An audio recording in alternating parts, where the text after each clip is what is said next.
Yeah, I just. And that would have been my vote for the acceptance of the treasurer's report.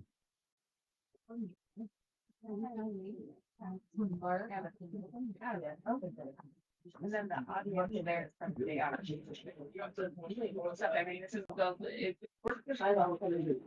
yeah. Hello, hello. It is a little delay. Our internet's not as strong Out here, yeah. Yeah, I don't know if you're better off hotspotting it or what, you know? No, I did. Okay. Right. I haven't had time to go through everything. I can only hope that everything's great. I am concerned with this number right here. That shows back as 5,000 in arrears with 29,800. But is that a line item? No, it isn't you. It's me. I'm gonna have to. First time I've seen some of these numbers, I'm gonna have to visit with Maria about and figure out, make sure I understand. No, that's FACA. This is double and this is double. Bring it down, right? Oh, Yeah. Yeah, that's unusual to me, considering For fees. we spent next to nothing. yeah, interesting. Okay. All right. It is time. All right. Good morning, everybody. Welcome to the Fern Acres Board meeting for first one for our year. Do we have any excused absences? I see you're walking up slow. I don't. Yeah, Mark and Rick. Rick, look like Mark Mark had hernia surgery, so he's still recovering. Rick is in Whitefield with the university. Okay. So do I have any motions to excuse the Make a motion to excuse. Okay. All in favor? All right, looks like carries. Thank you. And then guys, before we move on to this meeting, you guys have been given a packet with the minutes. I know quite a bit. I haven't been through it all myself yet, but I did find one thing under the VOH FACA checking. So long. Claudia and I already discussed it. She grabbed the wrong line and stuck it in there, so that is a discrepancy.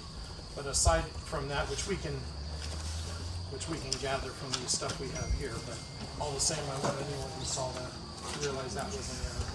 And I've made a note of that and I will correct it for the record. Okay. I move that we approve the minutes with the amendment. Okay.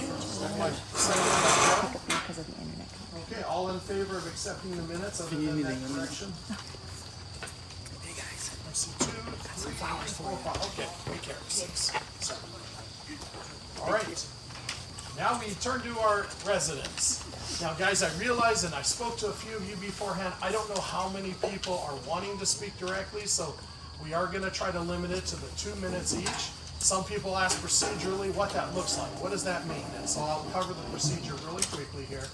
We, assuming everybody would like 2 minutes, you guys can see that it will still be a fair chunk of time for us to get through everybody, okay? Which is why we have to limit it. And so if by the time you're done or throughout those your comments, board members can say they bring up something we really should talk about, we'd like to add it to the agenda. And if the board accepts it, so that person will make a motion, somebody could second it, and then if the board approves it, we would add it to discuss further later on in the agenda where it fits appropriate. Just so everybody understands how we do that, so we keep the meeting flowing and moving forward. So, I don't care where we start, but when you go to speak, please, there's a lot of you I either don't know, or heaven forbid, I should try to remember your name. If you could please state your name, and before you get started, that would be lovely. Good morning. I have a 2-minute preparation here. I'm also going to give a written copy of this plus 3 more pages to the secretary for the record. I'd like to once again draw the board's attention to the elephant in the room, the lack of transparency and accountability between the board and the property owners, the citizens of Fern Acres. I say this in hopes of creating a more open dialogue. I held the office of treasurer for over a year, and as time went on, the relationship deteriorated.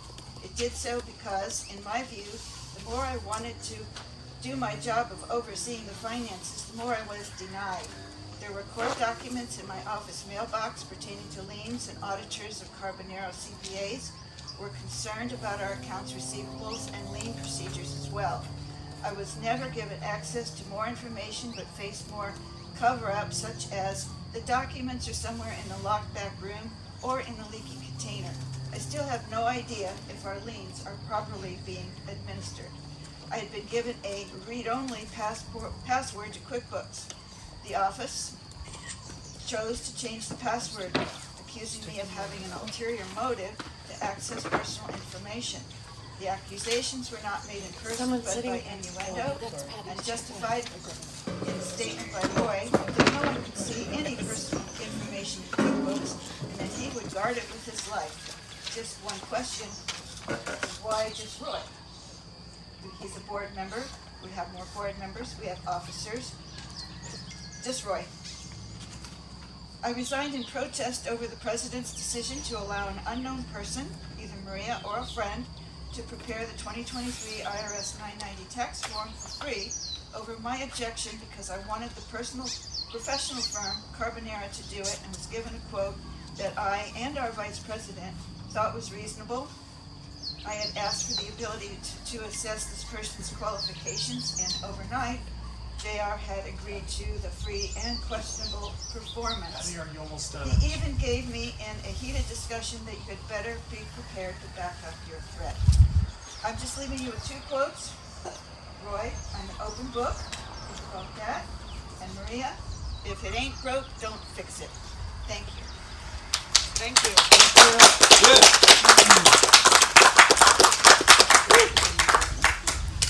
Thanks. Anybody else? Yeah, I'll go. Okay. I gave all my papers out, so I have to read it from this. Your papers back? I need one of my papers. Mike Benjamin, thanks for the time today. Ben, I haven't started your time, so give me just a second. Okay. Joe came in feeling sick, and he's departing early. He's not walking out in weird protest. He's just not feeling well and has excused himself. So.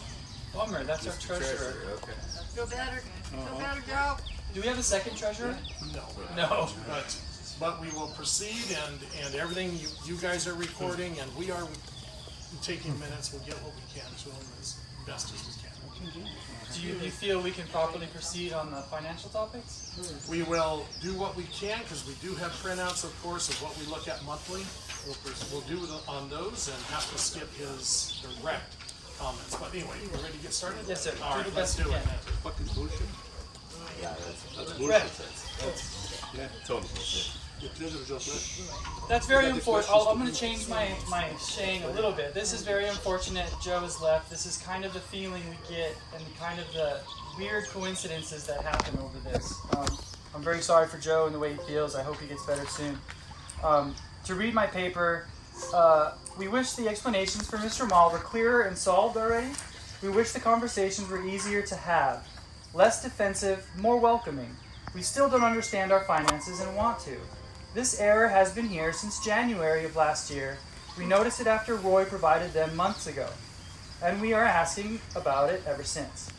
So this paperwork I put together was trying to just make it really simple to look at.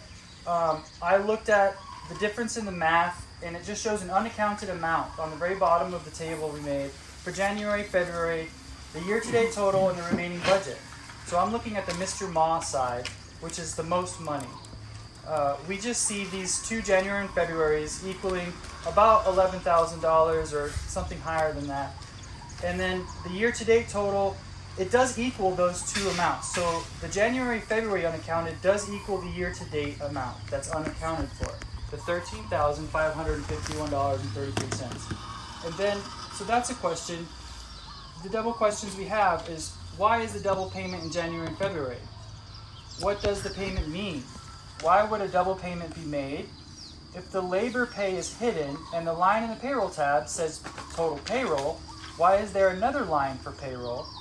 And how can it not be shown without the names so it can be viewed? Which is the reason why we wouldn't show that line, is because we think it's a privacy thing. So we're just wondering about that. And then the remaining budget, how come that math can be $84,000 difference if that doesn't equal the payroll amount difference? And just what that means. So I wrote a post today on Facebook too that things that are mysterious and elusive feeling, when they go left so long, they really breed an area to fester uncomfortableness. And really, I just wish that this was able to understand a lot sooner and could remove the opportunity for misunderstanding. So, yeah, I kind of feel I asked about this 4 months ago when I brought it to Roy's attention, and the answer he did give, which is what Maria gave him, was a proper answer. It was a double payment. And then when Maria was showing me that, she went to do the math to show me the double payment, and it actually wasn't equally perfectly double. So it just showed that with extra looking, we can find more things to work on. And that's pretty much the only point I want to make. And hoping the welcomeness and peace over this kind of comes from all of it. It's really supposed to kind of be enjoyable. Thank you for the time. Thank you, Ben. And I want these to be noted. Ben brought these in the hope that peace will be the overall theme here. So thank you, Ben. Okay. Anybody else? Hi, my name is Julia Mitchell. I did look with Maria and the Wilmans and Rachel yesterday with Maria on the spreadsheet. Yesterday there was an entire corrected spreadsheet for all of 2025, and I'll try to speak fast. Being a bookkeeper, when I first looked at this ledger, I'm like, okay, there's some formula errors and there's some entry errors. Talking with Maria, that seems to be the case. For the 84,000, because there's a budget and a remaining budget, that formula didn't carry over to subtract the first line, which is the total payroll expenses. And if you minus that, you come up with the $84,918.14, which would be the balance after the payroll expenses. My recommendation to her was take off the budget, take off the remaining budget. All you need to show is the year-to-date total. I don't know about a double payment other than a formula error, but she did mention that there was payroll in there that was hidden for privacy reasons. I'm not too sure about that. Everything should be, listed. Okay, so that's all. I don't think it's missing. I just think that the spreadsheet needs to be corrected. And if there's so much errors in the QuickBooks, I told her that it's really start fresh. Start fresh with the new QuickBooks and go forward from there. My second thing, it has to do with the resident committee. The resident committee was supposed to be, I thought, like a community group for residents to speak not only on the roads, but whatever in the community, what they want to see or what they want done. I was told by Austin, the chair, that the board approved it to be a separate committee. They created their own bylaws, which is a violation of the FACA bylaws, because any committee, like the standing, the audit, have to follow the FACA bylaws. So it's something far from what it started out to be, in my opinion. So I am asking that this resident committee be dissolved and we start fresh with the community advisory group. Okay. Thank you. Thank you. So far, board members, no one's brought up anything they'd like to discuss further. Is this one of them, perhaps?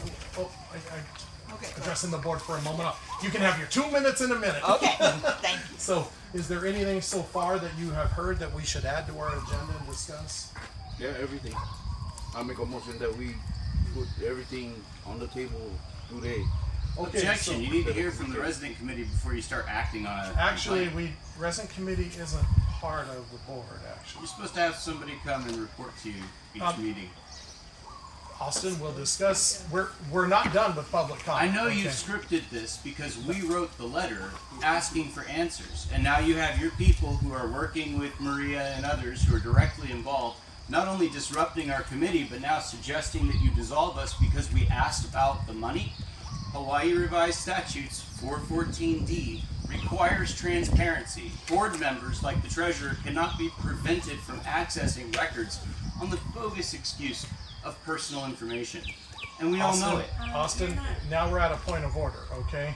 Please let us get through this, and just so you know, scripting is a little beyond us, okay? We don't plan all of this. Perhaps some members do, but well, you know, when I'm asking these questions, I have not told them I'm asking these questions ahead of time. Oh, I'm Please, sure. no, yeah. Anyway, So, before I got interrupted, I make a motion that we put all our cards on the table today, before we leave here, get everything squashed. How come you are a member if you don't own the land right here? What? Show me your TMK. Show me your TMK. I looked it up on the tax map key. There is no name There is that not a name, matches so you. how Show come the tax You map. guys, how come you have a vote? You should not. You are not even supposed to be a board member. You, by our own bylaws, you do not own property in Fern Acres. Maria and her mom own property in Fern Acres.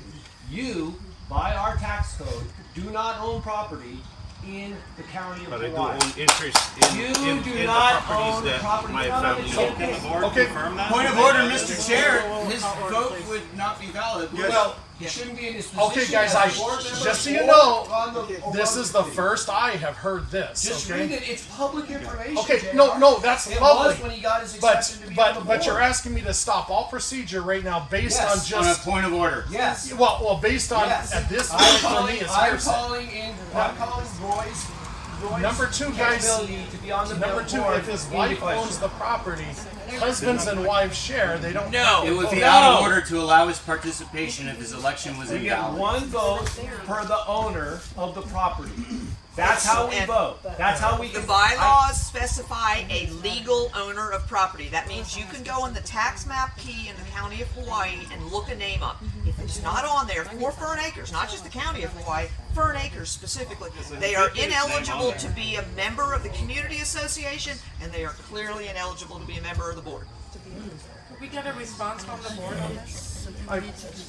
To my understanding, the bylaws does state that So, either you don't owning get a property lot, or owning interest in property.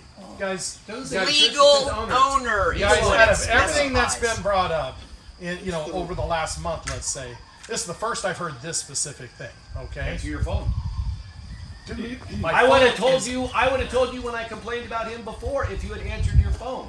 I have knew this looked, when he you was have yelling at never me in the called. office. I've heard other people complain about this. I This mean, is everybody knows this. How could you not? Because I don't look for what these guys are doing It's called wrong. negligence. Is all we ask is that the board address this issue. Legal owner, and I don't want to see a modification of the bylaws. No, we aren't going to modify Okay, the bylaws for and You this. did. I You wanna modified see- the bylaws without notice at the last annual meeting without letting everybody know. We are all entitled to votes on things like speed bumps, for instance, that could change the community property by law. Your bylaws also require you to notify us, and yet you guys, in your housekeeping, decided to deny votes and notice to the majority of the lot owners. So You're so how shutting did we- down our ability to manage our own I'll tell you community. what, that I don't mind discussing as well, under the policy committee who modifies the recommends the modification. You've got an invalid vote on the board. Most of what you're doing is probably void. For lack of notice, for major bylaws violations, this needs triage. We need to fix this as a community. It's not the end of the world. Excuse me. We can fix this. But dissolving your resident committee where people are trying to We make aren't their voices dissolving heard anything in yet. response to inquiries, which is the attempt here, by sending Roy's friends and having the road crew, the people on the payroll come in to storm that meeting, it's inappropriate. We need the ability to have transparency. So we're only asking you to follow the law and to follow the bylaws. That's Thank it. you. That's all we are trying to do. Good. Okay? Then So- we're in alignment. So Roy, I don't know anything about this, and like I said, I didn't research everybody. All I check is are your guys' fees paid up? I think we need to start doing that. So We so can Roy, stop right now. You'll get all the tax My name is information not on on everybody any on of the the board. properties. okay? Yeah. Well, yeah, but I don't know if that means that you can. So me being married to Maria, Roy, do you personally own a property? Are you married? Because yeah, we are. Okay, because she took out a mortgage in July 29th of 2025 under her name, that it's her full name, saying she's single, that she's not married. So then she lied on that application for a mortgage. She never asked for a mortgage. Oh, I've got it right here, her signature and She everything. didn't ask for a personal loan, not a mortgage. Well, they say it's a mortgage, it's right here, it's recorded as a mortgage. Okay. Mortgage, this agreement secured an open-ended revolving home equity line of credit and future So advances. the equity As a line of single credit is woman, not one. not married, single. He's got evidence saying he's not a Okay, okay, guys, I think we got the message here. Sorry, my vice president and I are discussing what we have to do procedurally right now. So do you guys wanna step aside for a minute? No. I don't think there's a valid vote gonna happen out of this board for the rest of the day. Because he's by folks here don't consider him having a valid vote. Doesn't have a vote at all. Okay, we can ask Roy to recuse himself from voting today. That does not mean he doesn't have a voice. Well, he has a citizen voice because a Of course he resident does. voice. And we will look into this and get our lawyer to review our bylaws and how this pertains and come back to you.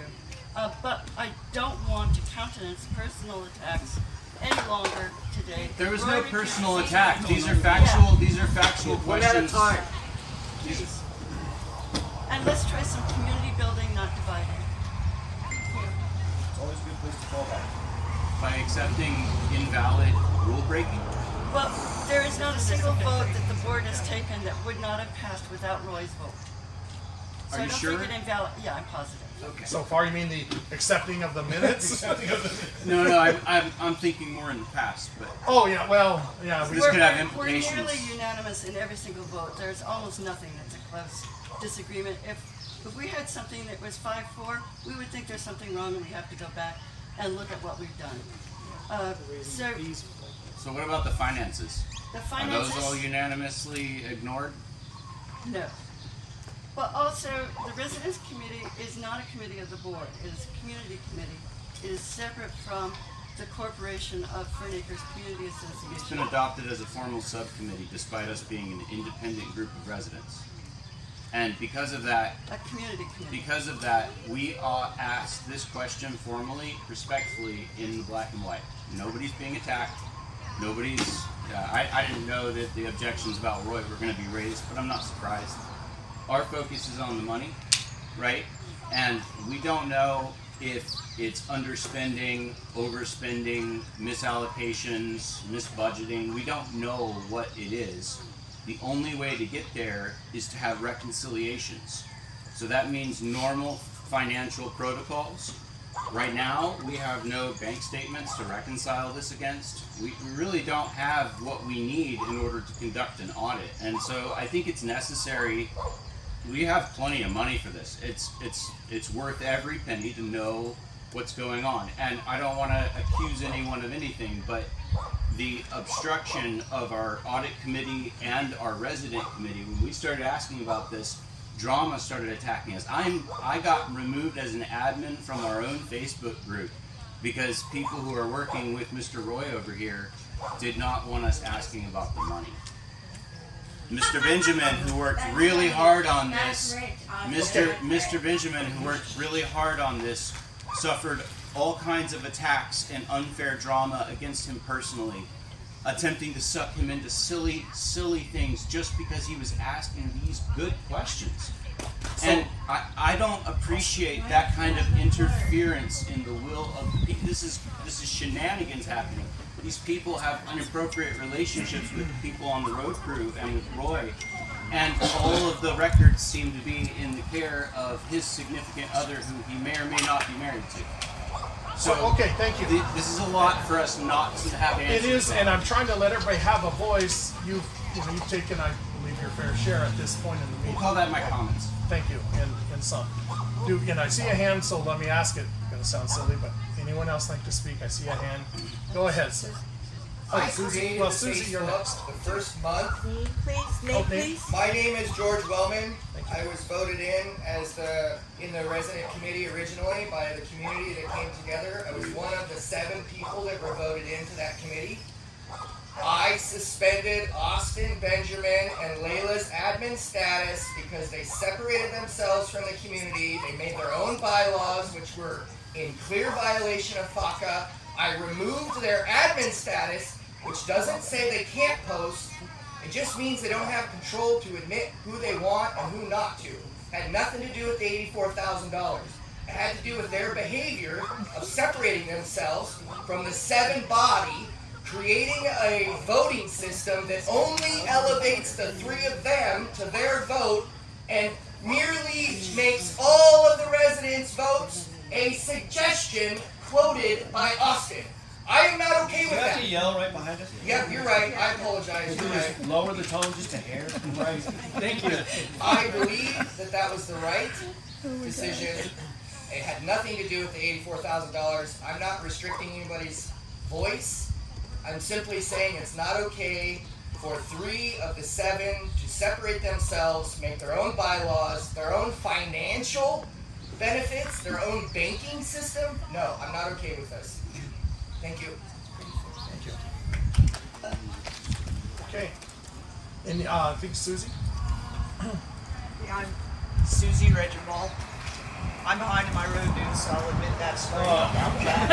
I'm screwed up, but we have a big financial issue going on here. I want to see the board do a professional audit. Not an audit that's has anything to do with anybody that's on board or any residents. Okay, an independent, professional audit. I know that costs a lot of money. We're supposed to be doing it anyway. It's in the bylaws. The other thing is, we need to do background checks on all board members. Yes. Okay, because I don't mean some $5,000 background check. I think that's just basic, proper procedure to make sure that you're not putting anybody on the board who has a past conviction for fraud. And I'm not saying anybody does. I don't believe anybody does. But those are things that need to be done. We need driving records. Okay.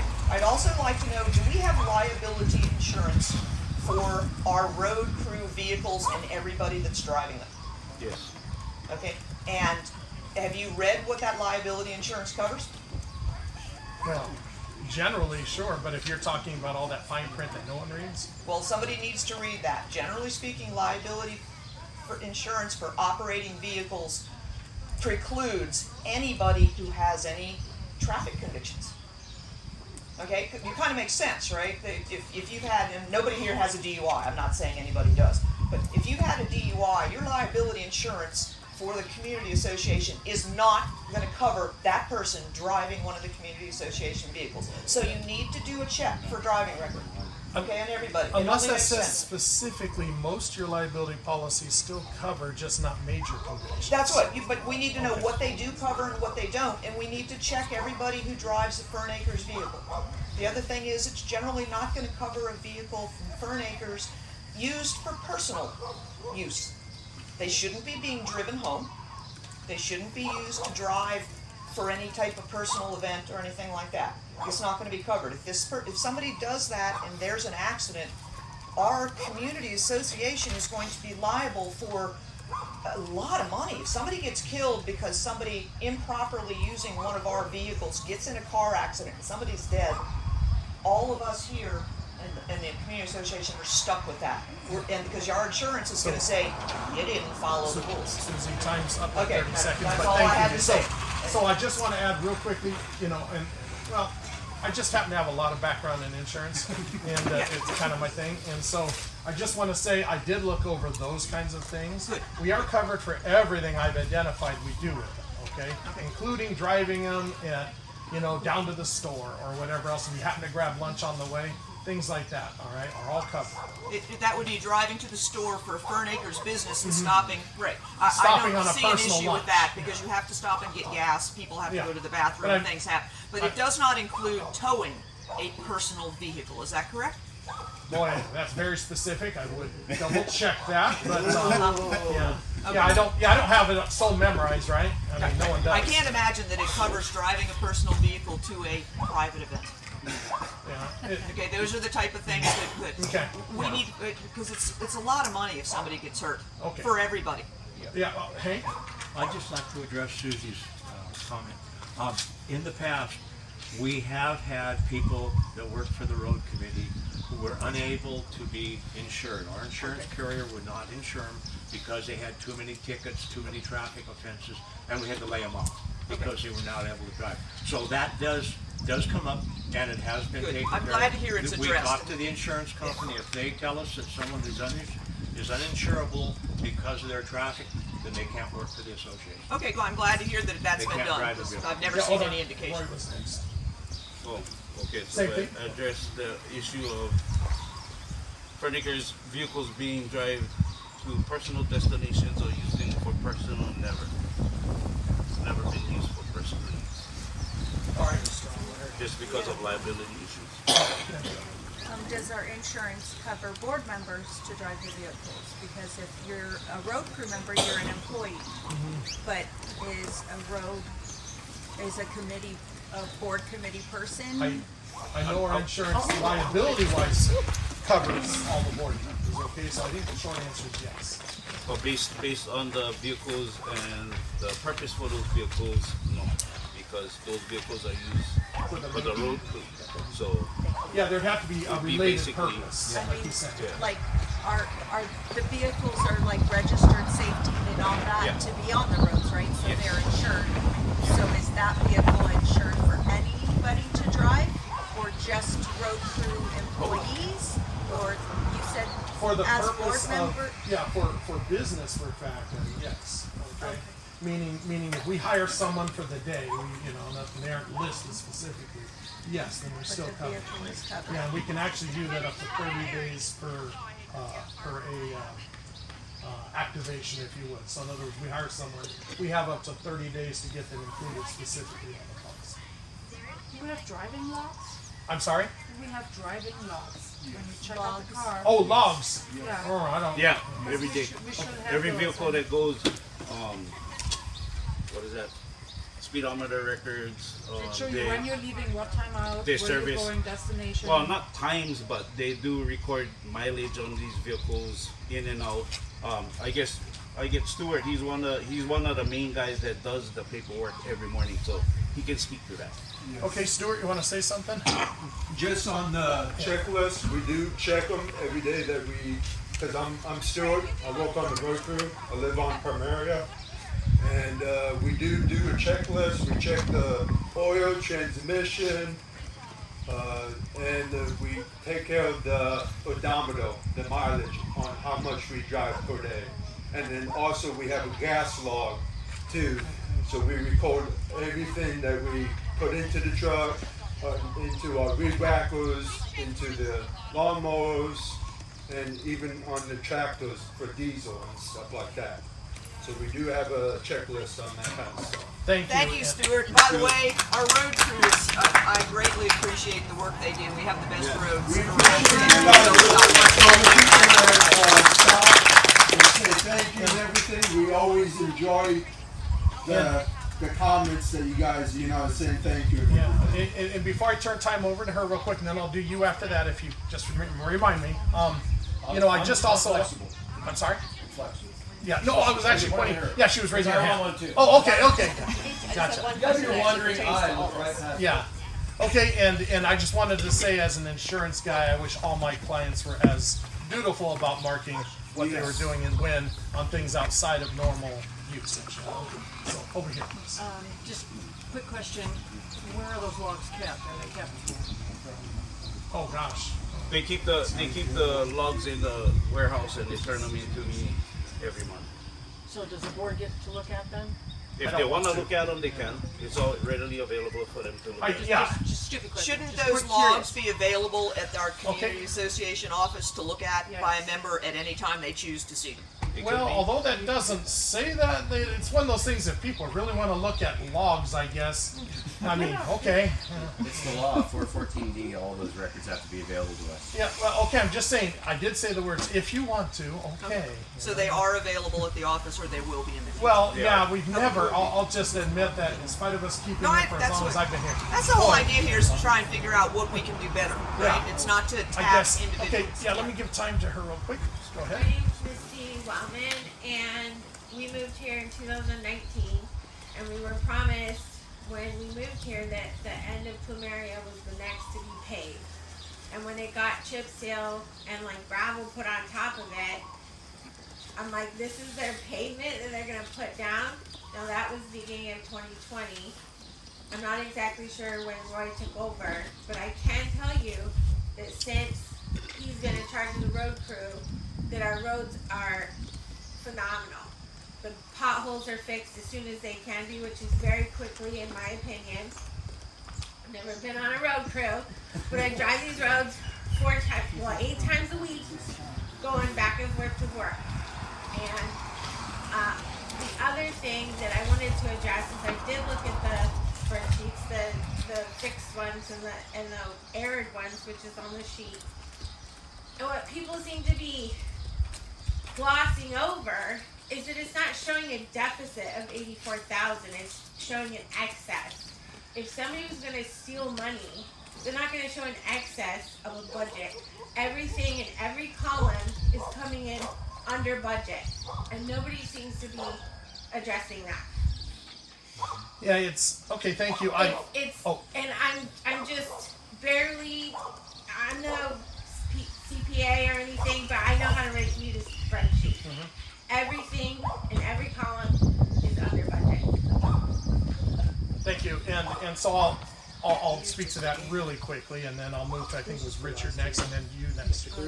All right. So, first of all, thank you. I appreciate a lot of times, in the position we sit in, even though we're just residents and volunteers, just like the rest of you, we usually only get to hear the rough edges and not so much the, hey, that looks pretty good. So thank you for that part. I also wanted to add real quickly, sorry it was chip seal back then, and we've tried to shift over. Boy, you missed it by probably 2 years, I would guess, to start doing it in asphalt. And our desires in the future, everything to be asphalt. But it's we're subject to the numbers game just like everybody. So thank you. Richard. Okay, so I apologize. This may even be mundane, my subject, because I'm kind of blown away by how exciting it's been here. And any day that Austin and I agree on anything is a good day. Just thought I'd point that out. I'm going to talk about the office and the office hours specifically. I know this is a subject that has been addressed and then readdressed and readdressed over and over, so I'm just going to ask a bunch of questions again. Who is the direct supervisor of the office staff? You are. So my questions are for you, JR. Oh, good. What hours and days do you believe the office is open? By appointment only. Every day of the week? Yes. Okay. Now other than Friday, but even they can make appointments for Friday if they. Okay, so it's purely by appointment only. So when other board members are out on public social media saying it's open certain hours, that's not true. It's only by appointment.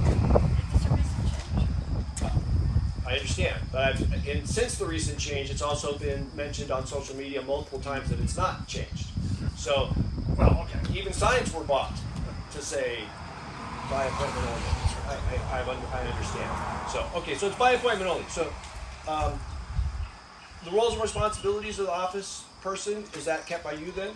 No, it's actually it's a policies and procedures. It's pretty public document. So as of March of 2025 is the last one I have. Do you believe that's about the most current one? She's our policy person. Okay, so March of 2025 is the last policies and procedures.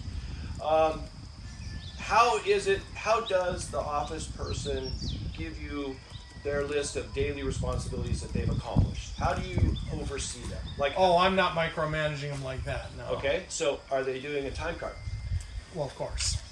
Well, not of course. If you No, don't pay on salary, I'm not asking you, Roy. I'm not asking you, Roy. I'm asking the supervisor. I'm going to echo what he said, which is true. Every employee does a time card. Okay, so there's a time card being done in the office, and then it's being turned into you. So since there's no regular hours anymore, you're not checking to see that person's at work, not at work. It's just you assume. I didn't check on them before. No, all right. You didn't check them. I'm just making sure. I periodically dropped in, usually about once a month. Like everybody. Because it's probably the single biggest complaint that I hear socially is, of all the complaints, is not having access to that office and all that. So that's why I wanted to ask. And then you're not going to answer this for me, but I'm going to ask it anyway. Is there a salary range or a salary? You won't tell me her hourly rate. Will you tell us a salary range? If you were to go to Indeed and rehire for this position, what would be the salary range that we would hire for? So just so you know, you're a minute over, but I'm sorry. No. I want to work with you, and so And so, if you're done, we'd like to now speak to the things you brought up. Okay. Okay, thank you, Richard. And so, I'm gonna let her go first, and I'll answer the salary range. Okay. I had the greatest concern about the lack of open office hours, but I got to the point where we couldn't guarantee the safety of Maria if she was alone in the office. And it just got to be to the point where she was unsafe. But was there personal threats, things like that? Yes. Yes. Were those reported to the police Yes, for the FACA address? yes. Okay, and they were acted on or not acted on, or Absolutely. somebody came and took a report. Yeah, something it, happened. I am very concerned about not having open office hours. I don't like it, but I don't know how to get around it right now. Okay. Thank you. Appreciate that insight. Yeah, and then I'll speak real quickly to the salary, and then I see another hand, but Julie's ahead of you. I'm so sorry. Go ahead, Gotta go keep trying to keep it all straight here. To the other one, we paid minimum wage is what we normally do for the what we call the office manager. Okay, that position, and as we all know, went up to a good old $16 this year. Okay, then we paid about $20 an hour is our range that we start at looking for the bookkeeper. Okay, it's the minimum that we believe we can get away with and still have somebody who has credentials enough to do the job. Fair. Okay. But that's now one position now. That's correct. So we don't have, even though the roles and responsibilities clearly outlines two positions, one is sort of a supervisory role over the other, or at least an oversight role over the other. Yeah, they more of a, yeah, like a business partnership. Business partnership, but we only have one. That's correct.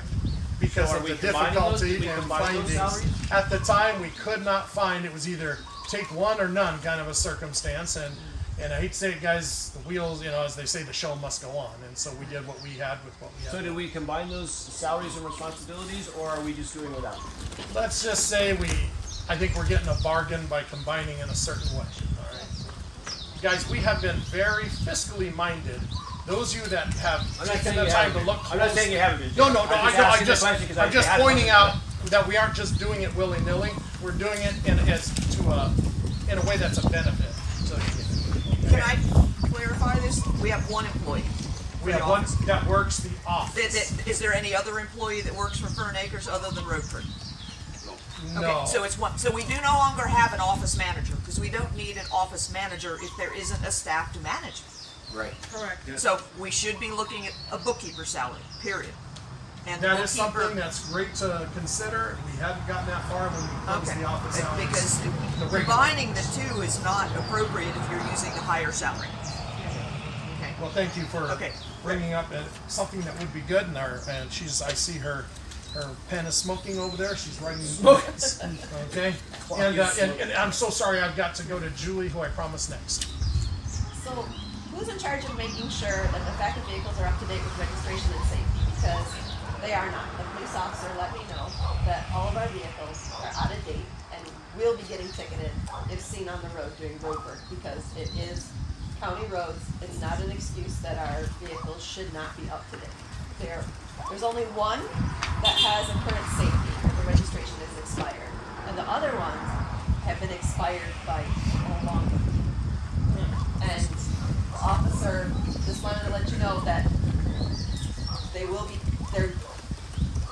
they have traffic enforcement unit, as part of April last, traffic enforcement unit is coming in here in the near future, doing some projects, and they will give association vehicles tickets as well for having expired safety and registration. So, just a heads up that all three vehicles are expired. Okay.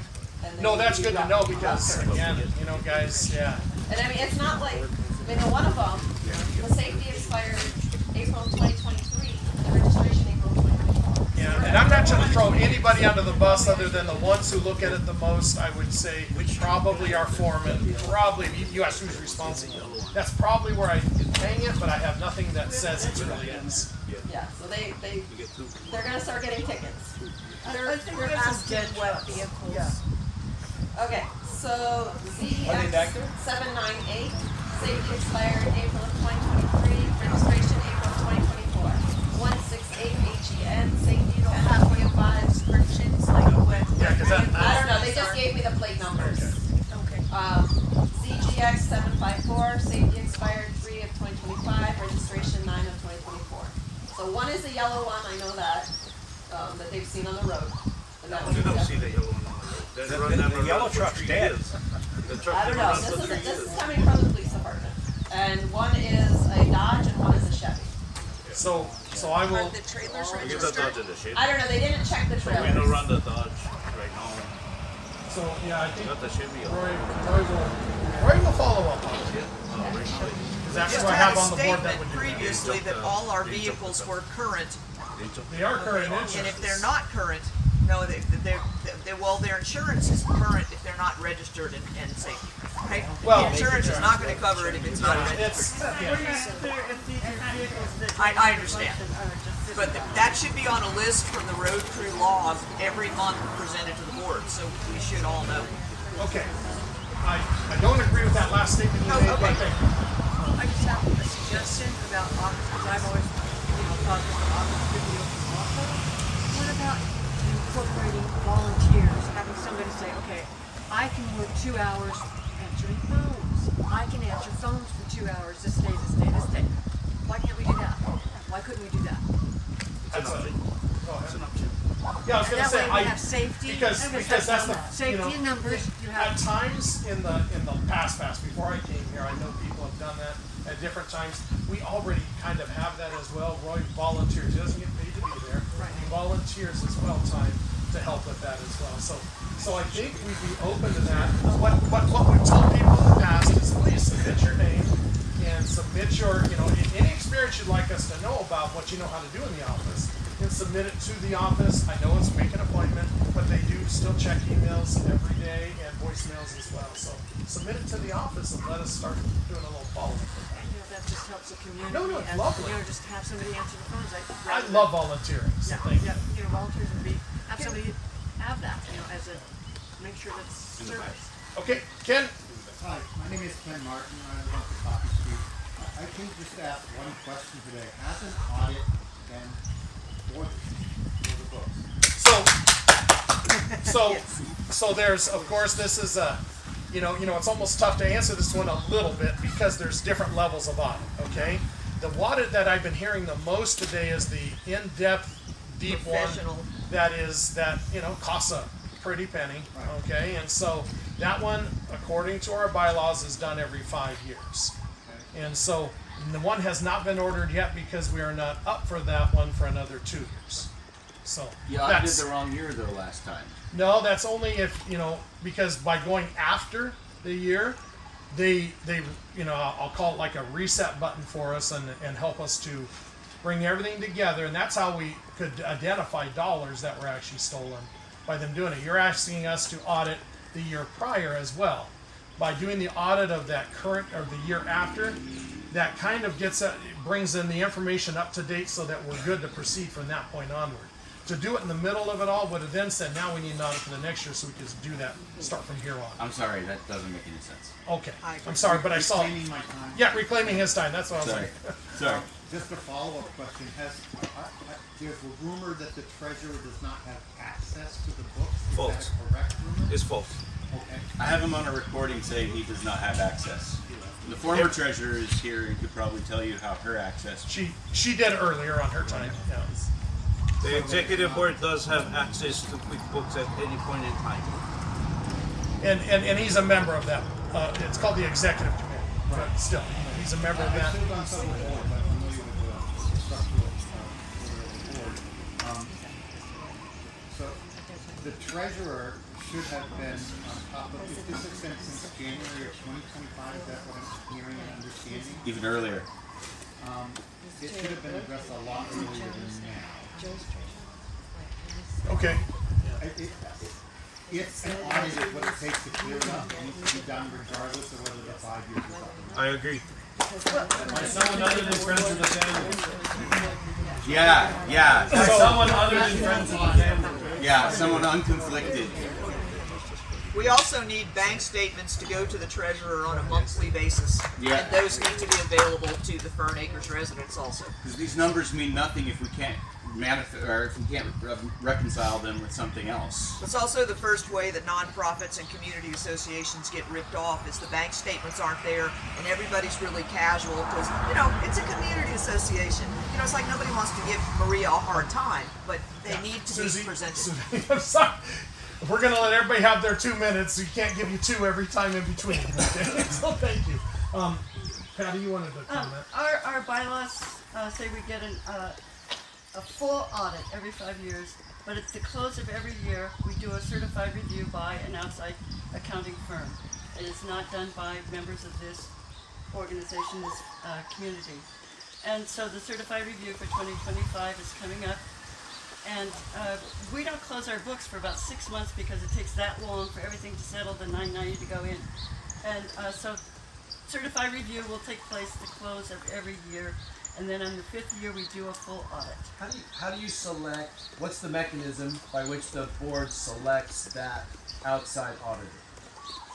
One, who's available to do nonprofits in this area, and there are only about 2 firms that do nonprofits. Right, but here. is there a couple of you who decide, is it some who decides? They recommend, and also we get bids. Okay, you get bids. Yeah, I was going to say, usually the treasurer says, okay, guys, here's the 1 or 2 that responded, and here's what we've got, and then we all go, oh, look at our only choice. Let's go and do that.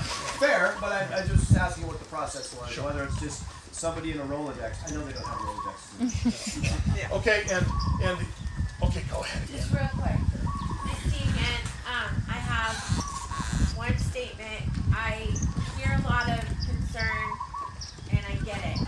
I feel like if everybody has their fingers in every single paper, it's going to take years for because everybody's going to want to know what's this and what's that for and what's this for. The board is selected, supposed to be by the community to handle this stuff. That's my opinion. I have 2 questions. The cost of the yearly audit and the cost of the 5-year complete audit. Okay, I can answer those real quickly. Okay, the 5-year one, last time we ran it in 2022, I think, but we finished it in 2023. So that one was $40,000. Okay, the other ones we can massage between 10 and 15 usually. And this is all coming out of. Unfortunately, it comes out of Mr. Ma because that's the account that's being audited. Yes. Okay. And it doesn't have to cost that much if we keep good records. That's ridiculous. Ideally, yes. But I tell you what, you know, anybody who's done anything in Hawaii, you never get the cheapest rate you thought you were going to get. Okay. That's what happened to us. It kept adding. Oh, one more. Before you know We're it, talking about an audit, guys. Okay, you act like that never goes up. It's the law. Thank you, Benjamin. Thank you for the time talking about this. I was just wanting to say 2 things.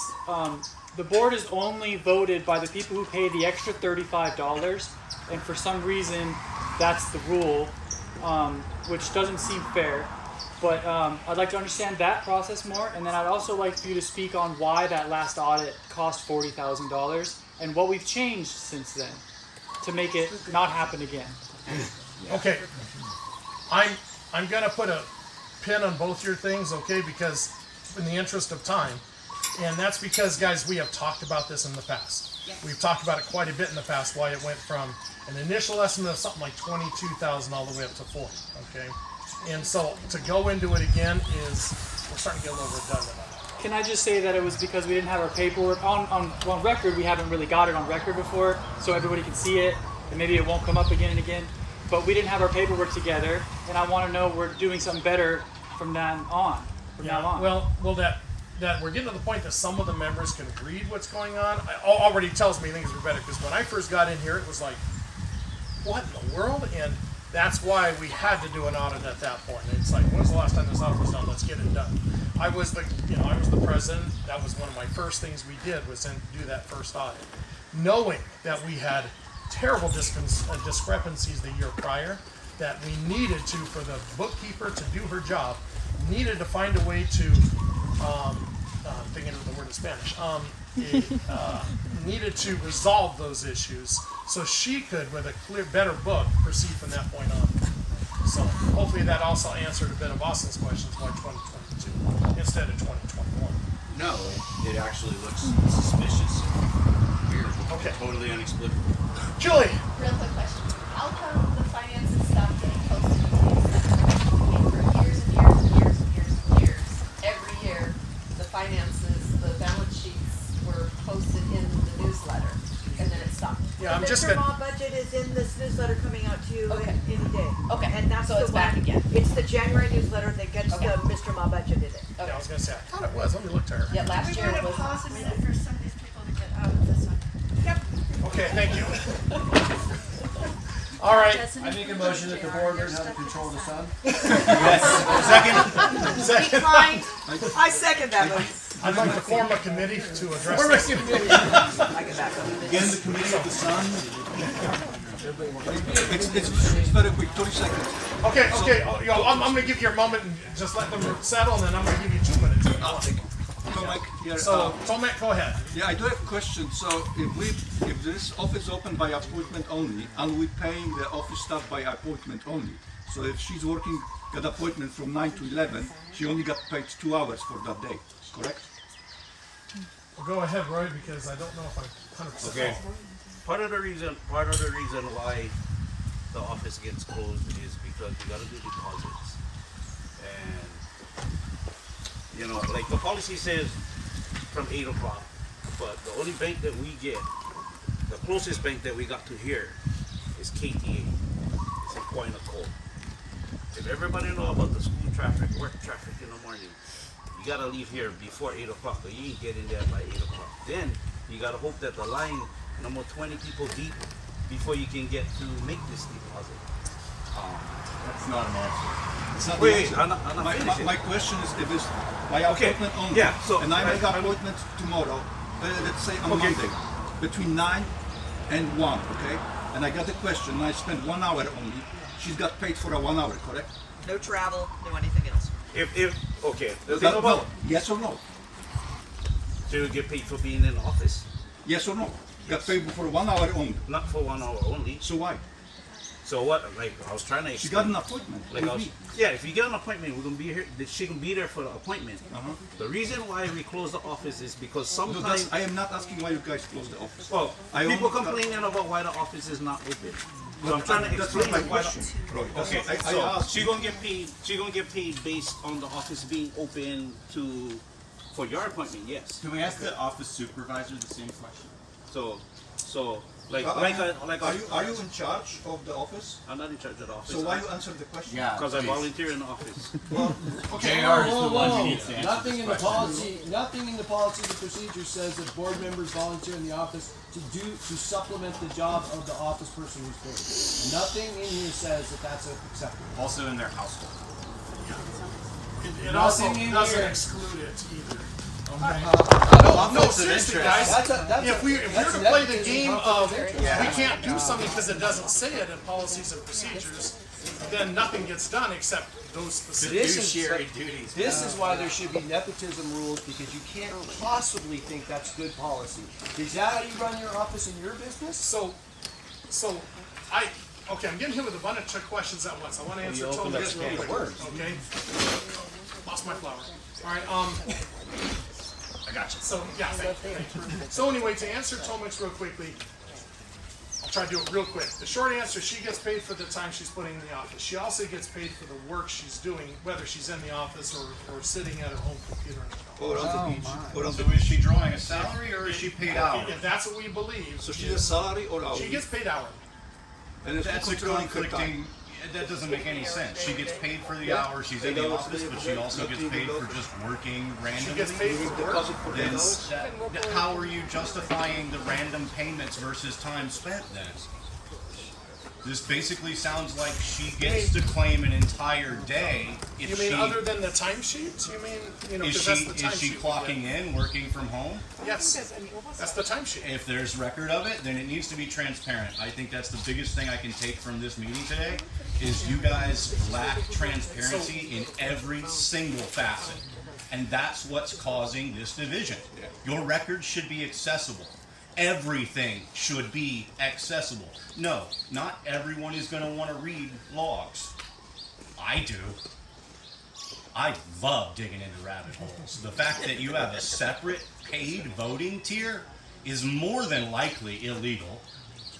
Like, the bylaws probably need to be reviewed and rewritten depending on when that was done last.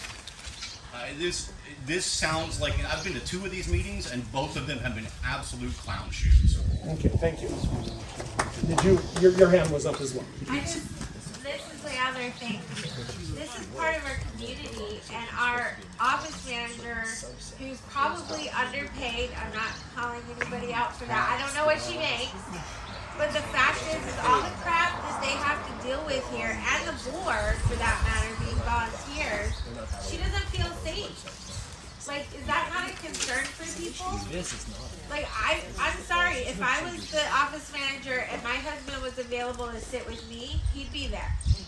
Because I wouldn't feel safe being alone. And it's not because you can all say, oh, she's friends with Roy. I call things how it is.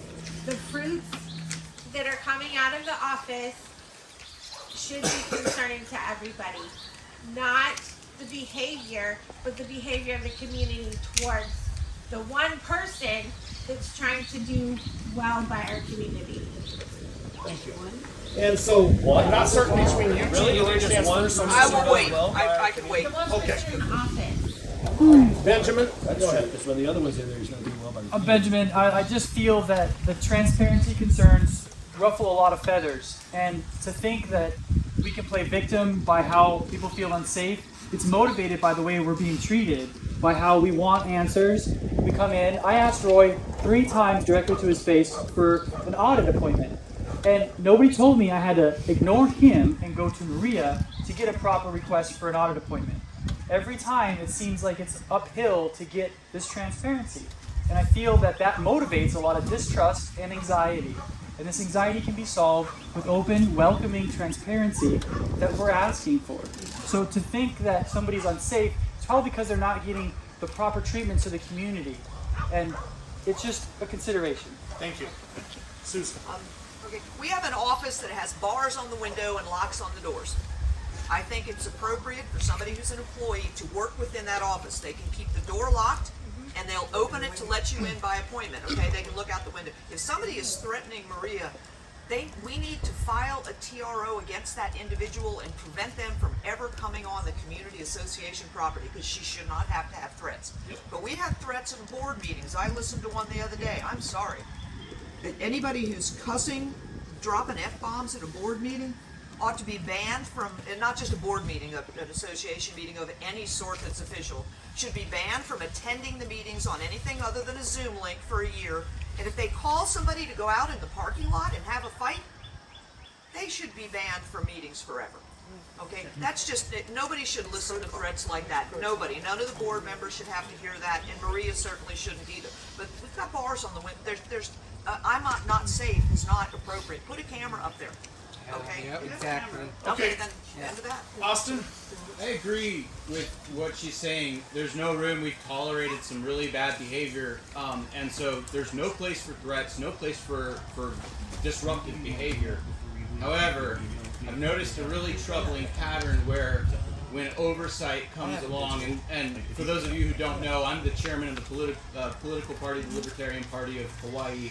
Don't take away all your credibility.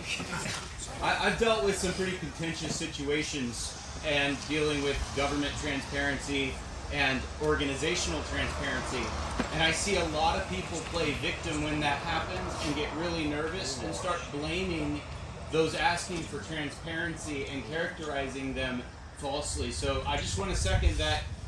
I think the voices in the community that care about the transparency are not coming at you guys with pitchforks and torches. There's not a general feeling of we want to make discontent heard. I think that the unsafe thing is it's beyond ridiculous. It's just ridiculous. And we all have to pay for that.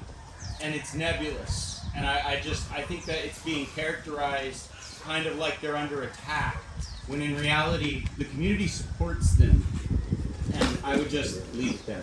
Okay, guys, we have been over an hour on comments. I'll give you My last comment. 2 seconds. Okay, 2 I'm comments sorry. and you guys were gonna close. Oh, sorry. Mine is short. Sorry, I'll get you right after Roy. Whether everybody likes to admit it or not, when the board writes a letter to somebody about having stuff in their easement, which is on the bylaws that you're not supposed to have anything in easement, when they receive the letter, who do they come see? Do they come see the board? No, they come see the office. Every time they get an issue with things that go on the road, potholes, down trees, who they come see? They come see the office. And they get torn up about it. You know, so if the board write them one letter and says that, oh, you can put damage on the road, now they can come in the office and snap, yell, swear, call you every name in the book. Are they gonna kick the door down? We've had people come into the office, slap counters, throw things at the office manager or the previous office manager because they're mad about something. You know, and what she tries to relate to people is don't shoot the messenger because that's all she is the messenger. But she's the one that always got to sit there, deal with everything, take whatever flack everybody gets to do, gets to. That's part of the job. He needs to find a new job. No, but safety is one thing because one of the things that we don't do is we don't accept cash in the office. We've had numerous people come in, slap counters, throw things across the room because we don't accept cash. You know, and Safety issue. I agree. you know, safety. I mean, she's not afraid. I mean, of nothing. But because of her professionalism, because of her job, she's not gonna do what most people would normally do. Straight, put your hands up, let's go. You know what I mean? But that's not what normal people would do. No. Well, sounds like she's getting paid for basically full time while not being in the office at all. Okay, the times that she's not in the office is because she's doing work for the road crew and she's doing work for the road crew because she's in charge of getting supplies for them. Okay, guys, let's move comments over here real quick. I would just like to say I think that it is 100% reasonable to concede to the feeling of being in danger if your house is being shot at. I think that's reasonable to feel that your life is in danger and that you're under threat if your house is being shot at. Can't blame that on Fern Acres. Yeah. There was no blame. It's reasonable to think that your life is in danger if you're being shot at. She was being shot at in her house? Okay, and then this will be our last comment, guys, and we've got to move on the meeting. Doesn't mean you still can't comment. We've just got to get some business done. We touched on this before. My name is Alex. And I want to circle back to board membership for non-property owners. And I would just like to ask the board to give us a clear answer on what we kind of touched on before. So what is the process for someone who's not a property owner to be on the board? How are they vetted and who approves them? And where in the bylaws policies is allowed? I would just like a proper, if you guys can look into that and give us an answer. She is looking that up, but Nothing in the but in the associate meantime, member. Look under associate members. I do think Nothing in the the biggest associate thing member I've been says hearing they can is be on we the board. need to check some of that when a person is filing to be elected. Okay, the first time they file with us, we should. Okay, you haven't said anything, sir, so I'm going to let you speak, but we got to move on. This Okay? is a suggestion. If we got such an issue with somebody's safety in the office, why don't we make it a walking gate only, close the gate to where you can only walk in, put an outside teller window at the door, let them talk, let somebody stand outside on the porch and talk to the office, and she's inside locked up and safe. Why don't we just make it a safe environment for her? Just have cameras, have neighbors, have phone numbers, people nearby can always come to the rescue. You know, besides the cops, she shouldn't be threatened inside of her workplace. She's an employee.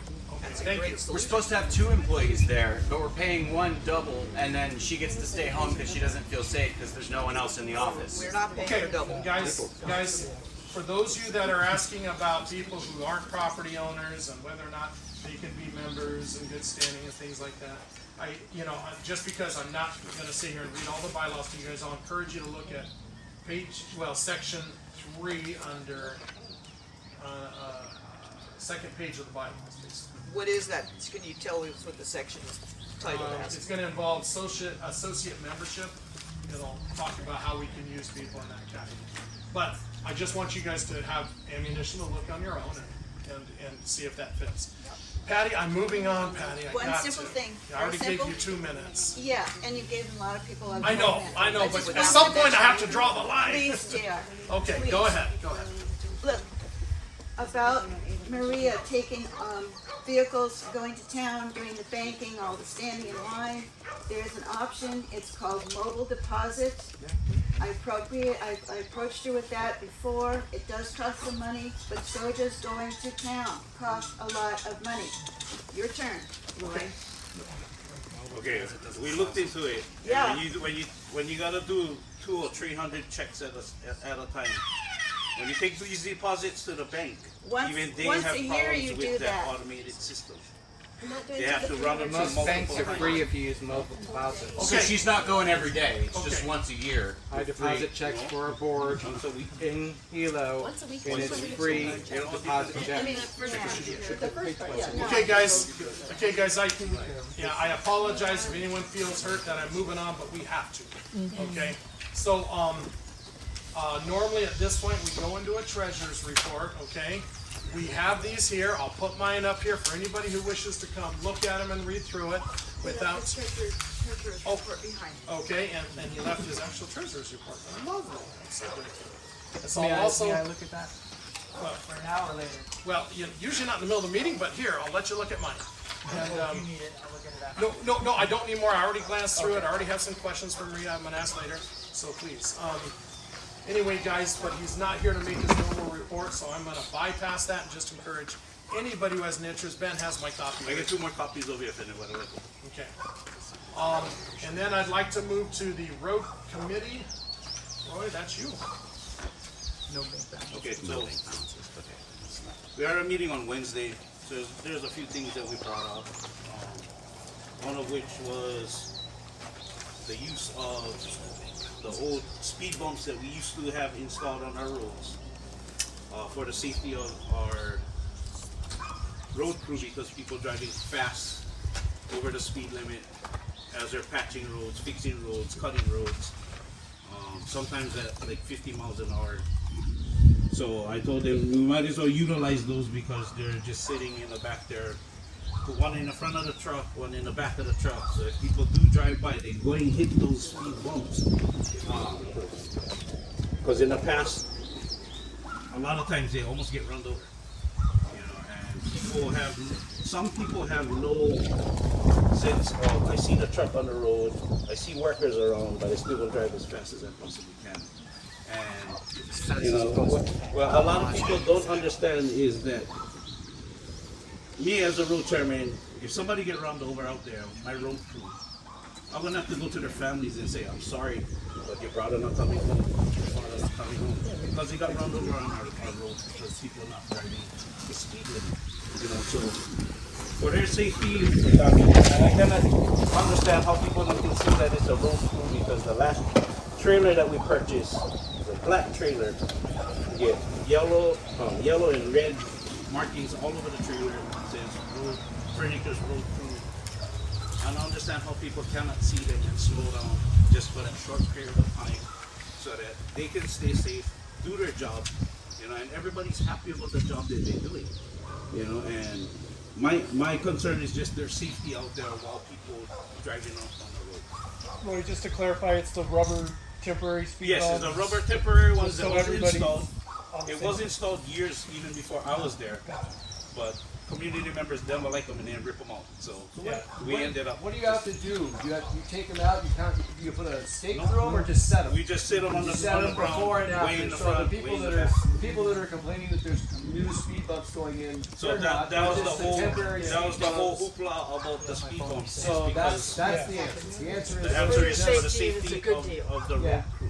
Yes. I can provide the road crew with forms that if they can get a license plate number, they can report reckless driving to the police department, and the police will pay them a visit or Well, send them a letter. it's hard for my road crew to do that because by the time the cars do pass, they don't have time to turn and look where they Just saying stay. that is an But that's option. why my policy with my crew is nobody works by themselves.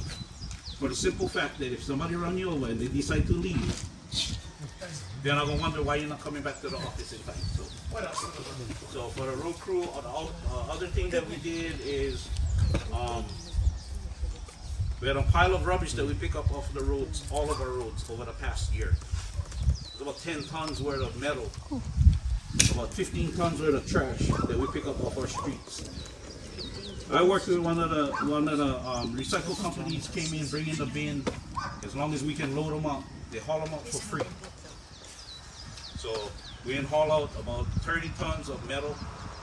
We did about 15 tons of garbage that we haul out, and they did them all for free as a community service to our community. What they do with the metal and all that, that's their trick. If they're making money off the metal, have at, because what we're trying to do is keep our roads as safe as possible by alleviate the rubbish on our side streets as well as our river streets. The other thing we did is we did offer to haul out old cars that people don't want in their properties for $100. Those cars as well, I've worked with the scrap metal companies, and they said if we can bring them all over here, they're willing to haul them all out for free. So the reason why we're charging $100 is because cost our road crew, couple people go over there, go get them, bring them back. The excess of money that comes from that just gets put back on the roads into the general fund. So it's not like we just trying to make money for ourselves. We try to make money for do more work on the roads that we do. Keeps our community clean also. And then the other thing that we went over is because it's January 2026, the minimum wage went up, so our road crew getting paid a little bit more. I still think it's dirt money that they're getting paid, 15, 16 bucks an hour. It's not worth risking your life out there every day when people decide not to drive the speed limit. But our crew is happy, and what I've done since I've been here is I've made it my life's goal to make sure that my road crew get any and everything that they need, just so that they can maintain our roads. We got 2 zero-turn mowers a few years back, and our shoulders is, I think, better than it's been in a few years. It also got people to take the initiative to cut the easements in front of their properties as well, to help alleviate our road crew from having to go out there and constantly cut the grass and stuff like that. I guess we did try the vinegar and salt, spraying, and right away we got reprimanded for it, but No, it was just a trial thing. No, you got reprimanded because people didn't know what it was. Okay. You weren't. They thought it was. You guys were right and they were wrong. You weren't transparent. You just sprayed it, and then people went, "What are you spraying in front of my house? There's stuff dying." And they We didn't were know what told it was. over 2 years ago that the association was no longer using chemicals, if I'm not mistaken, because I remember Right. hearing Yeah. that. And So it was put out. People were told. I know. But it there's- wasn't. Yeah, Nobody and was that's complaining my about thing that. too. Being a native Hawaiian, I don't like that sprayers over here. So I'm trying Not saying you do. I'm trying to figure out natural ways Agreed. of spraying Agreed. herbicide Vinegar and salt. without Looks great. damaging our water Agreed. tables. That's not what people complain about, though, right? And You're stuff like that. mischaracterizing what people complain about. They mischaracterized because they saw people driving down the road, spraying into their yards or into the edges of their yards, and didn't know what it was. There was no notice. There wasn't a sign saying spraying coming, or vinegar and salt solution, or test herbicide. No, nothing was done ahead on those roads where those people are seeing it, and they lit up social media about what's being sprayed in our yards. They asked what? So Not in your yard though. So Well, okay, hold on. There you go. Okay, on the easement, I'm sorry, I used the wrong term. But, at the edge of their yards. boy. Guys, if we've notified everybody once that we have stopped using chemicals and we're using more natural solutions, I don't know that we need to notify every time we spray something. Most of these people that were questioning it are new people here. They weren't here 2 years ago. They didn't Sure, know about it. sure, but let's try not jumping to Yeah, put the it on worst the board out conclusion. front. Board out front. Board out Well, front. the other thing, Better give than new being sprayed residents a this week. handout that says we do not spray chemicals in Fern Acres, as part of their, because we said in bylaws, right? They get bylaws and their new residents do. But mischaracterizing that people were upset. They were upset because they didn't have any idea what it was. That's So guys, hold on.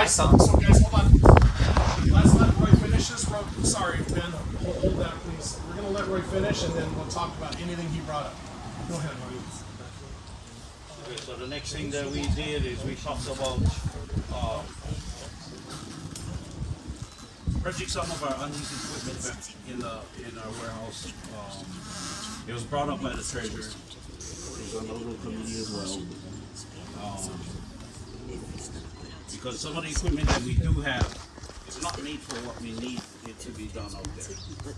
We go on a water tractor that's canted in the front to track straight on flat all the time, and it's manufactured that way, so we cannot change the cant on the tires. So, you know, I never buy them, but I think that we should that we decided to sell that Saying I don't have internet John anymore, Deere tractor that we have. unfortunately. My whole outlook on it is, if everybody paying into it, we might even look into giving them away at the picnic. For usable equipment, and It's you know the that their internet money went is out. being kicked back to them, or in some sort of that. I know, wow. You know, piece of equipment that they can use on their But giving them away opens up an enormous can of worms. Who's deciding who's going to get it when you give it away? So, 45 okay, people will- Roy, I'm sorry guys, Roy, anything else? So that was a thought, you know, and then if we do purchase these unused equipment, then we can purchase something that we can and is made for the right job out on our road, for our road to do their job. We're still working on our compost pile in the back there. That was another issue, one of the things that we spoke about in our road committee meeting, that the compost pile is still working. We're at about 40 yards right now in the back there.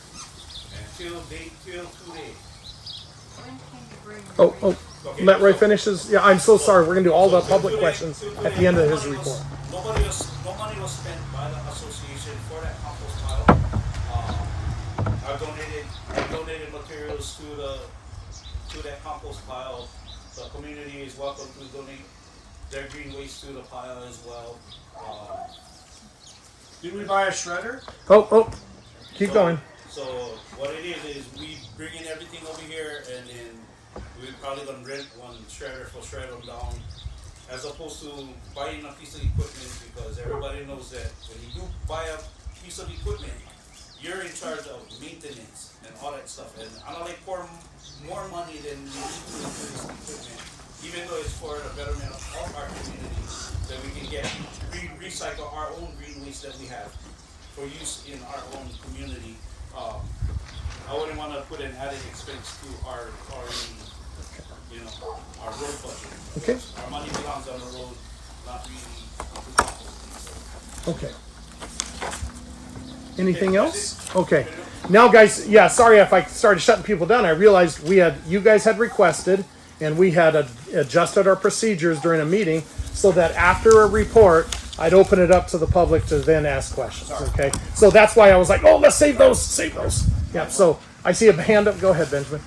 Benjamin, I kind of like missed how we stopped talking about finances already. So I really wanted to say, like, you know, thank you for everything you do, Roy. I appreciate all your efforts. We had a message from Joe during our last audit meeting that he was going to make a motion to push for monthly bank statements available, and then he walked away, he left. And he also tried to walk out on our audit meeting when we had it with him. So it just is really hard to get this information, and that's part of our request for transparency. Okay. He told us he would make a motion to move for you guys providing monthly bank statements from both of our bank accounts. So the change you just made on this financial report just erased everything we found and has no real valid way of measuring it. Okay. Any questions about road committee while we're discussing? We're going to stay on road committee for now. Yes. Go ahead. When and what time can we bring our green waste to the company? Because I think that's a great community thing. So green waste can be brought into our facility as long as the gate is open. When is the gate open? Or make appointments. So what it is you can call for make an appointment saying that you can bring green waste by, so that we can make sure that the gate is open for you to drop them. There's designated spots that we get people to drop their green waste so that we can look through them, so that we're not grinding up metal and all that kind of stuff that people tend to want to bring to a green waste pile. It does happen down at the county facility as well. You know, so they sort out the pile. So we want to do the same so that we can get our compost done the right way and stuff like that. Second question. Yeah. Ready to go with As I've been here for 6 executive years session now, and I've been told that the first part of the road from Plumeria to Mahalo was gonna be paved. My road is terrible to drive on. I mean, I broke an axle, just driving as slow as I could. Okay, Broke an so axle. on that note, I understand, but it's because of how your lot was subdivided, that your access is on Rose Street. And my thoughts on it initially was, let's pave the wing ends on the back of the interior, which we did last year. Because for over 30 years, they paid road fees and never saw any improvements on their road other than the roads and gravel. So, you know, we fought hard in the community to get it done, so we got it done last year. It could be an option moving into this year, looking at those properties that are on our side streets, that only have access through those side streets, about possibly doing the same thing that we did in the back of interior, and doing a single lane, you know, at least to your driveway, so, you know, you can get to and from your property without busting up your car, Okay. driving on gravel. Okay.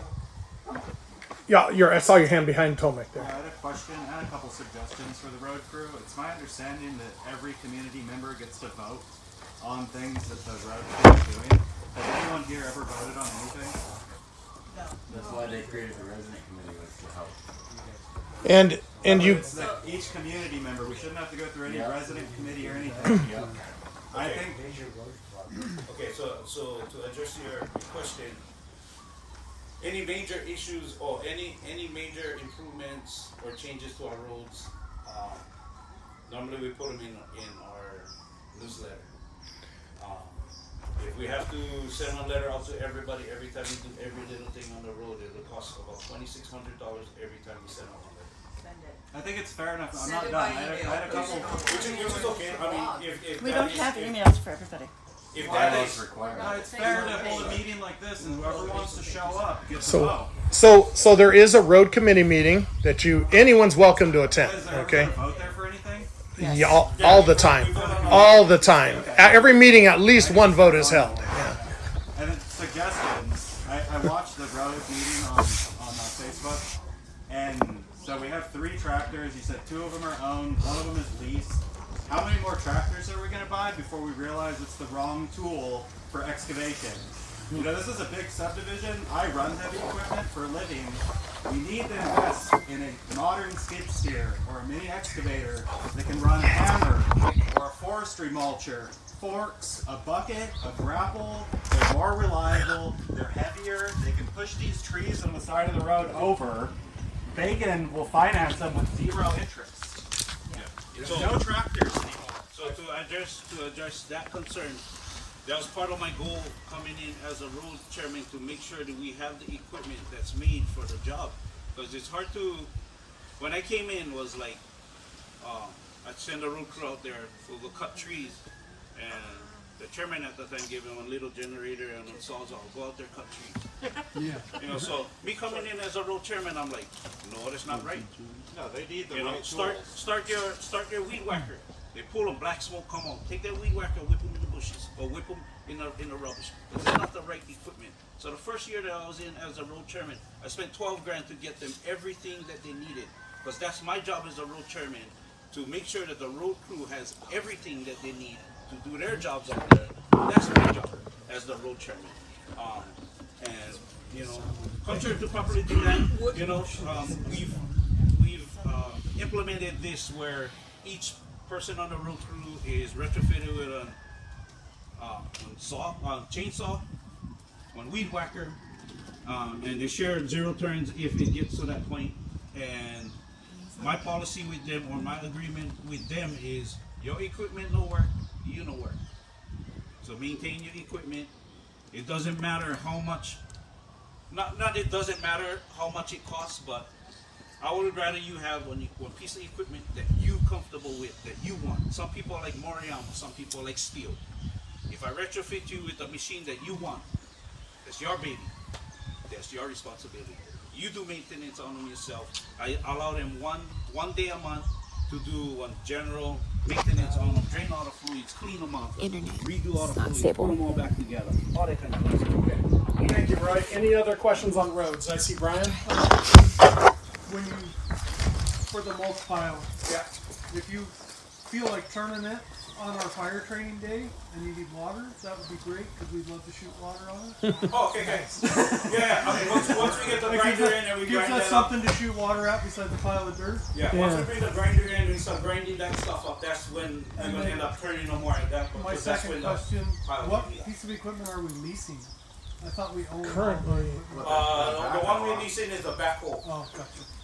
Okay, I think Patty might have been next. Go ahead. Yeah, well, I have a suggestion. If you're gonna put speed bumps out before and after the trucks, the road crew while they're working, that you put up a caution sign so that people driving know there's gonna be a speed bump, so they don't just send it flying and hurt somebody.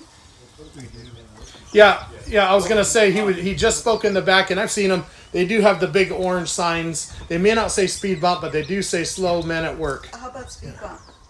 If Well- the speed bumps are the ones that we were. Well, you should already slow because there's men at work. Should be, but You should be like 25 to start with, and then you should be If you're already speeding on the road. Okay, sorry, Tomek. I believe Austin's hand was next. Austin, I think you were next. Just really quickly, the bylaws require whenever there's significant changes in the community property that all lot owners, regardless of their membership status in FACA, are entitled to a vote. So everybody in this neighborhood, whether you're in New York or Australia, is entitled to know if they're going to make a big change on this road and have an opportunity to weigh in. The road committee, we do not have a vote on the road committee. You have to be a member of the road committee to vote on the road committee. And you are not administering votes like the big speed bump fiasco that kind of started my involvement in all this. That was something that if you had sent that out to the neighborhood, we all could have voted on it at the annual meeting. That's how it's supposed to happen. That's also, hold on, please let me finish. Okay. That's why notice must be sent to all lots, even if they haven't paid their $35 fees. It's required by the declaratory judgment, the law, the courts, and our bylaws. And then finally, I want to know, I saw no postage expenses on the treasurer's report that was just submitted for the newsletter that I didn't get that would have announced the annual meeting. Right? And you guys changed the bylaws at these things, and you're not telling us what you're doing. So this is a huge, huge problem, and we need to be able to vote. So like with the resident committee, the whole intent of that was to allow things like speed bumps, a place where residents could come in, and we would administer the vote according to the bylaws. So we're trying to help do the communication that you guys are not doing. We shouldn't even need to, but we're doing that, right? That's the intent. And I think that that's something that's being missed here, because you can come into the road committee meeting, it doesn't mean that you're actually getting a vote on decisions like these. Exactly, and might I also point out, as you have experience in this, you don't get a vote unless you're a true democracy. You don't get a vote on procedures for anything. You vote your representative to do that. This is different. The bylaws require that each lot owner, each lot gets I'm not a done yet, vote. Austin. Excuse me, I'm not done yet. Okay, might I also point out that, big enough, so in other words, changing bylaws, things like that, will go before all the membership. We do it. We notify everybody in the newsletter because that has the highest success rate of reaching everybody. It isn't 100%. We realize that. We hear over and over people Mr. don't Mahalo receive it. votes require you to notify every lot, whether they're a member or not. That's right, we do. No, you The just Mr. changed the Ma bylaws to adjust your notice requirement to say that you guys now have a seasoning requirement to stop people from even paying the $35 fee within 60 days of the annual meeting, so that you could adjust the notice requirement because you know you weren't making it. You didn't spend any money on it either. There's a budgeted line item, $1,000, on the treasurer's report that you guys apparently accepted without objection or voting on or discussion.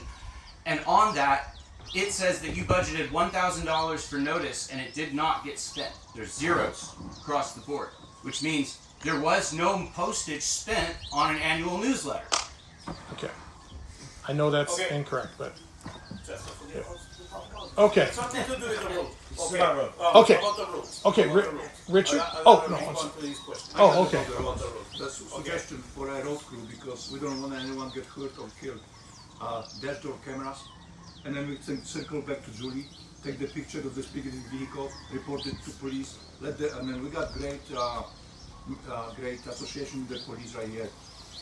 Let's go, pay him a visit, give him a ticket, you do it again, we take your driving license away because we don't want anyone to get killed. Dash cameras under $100 right now in Walmart.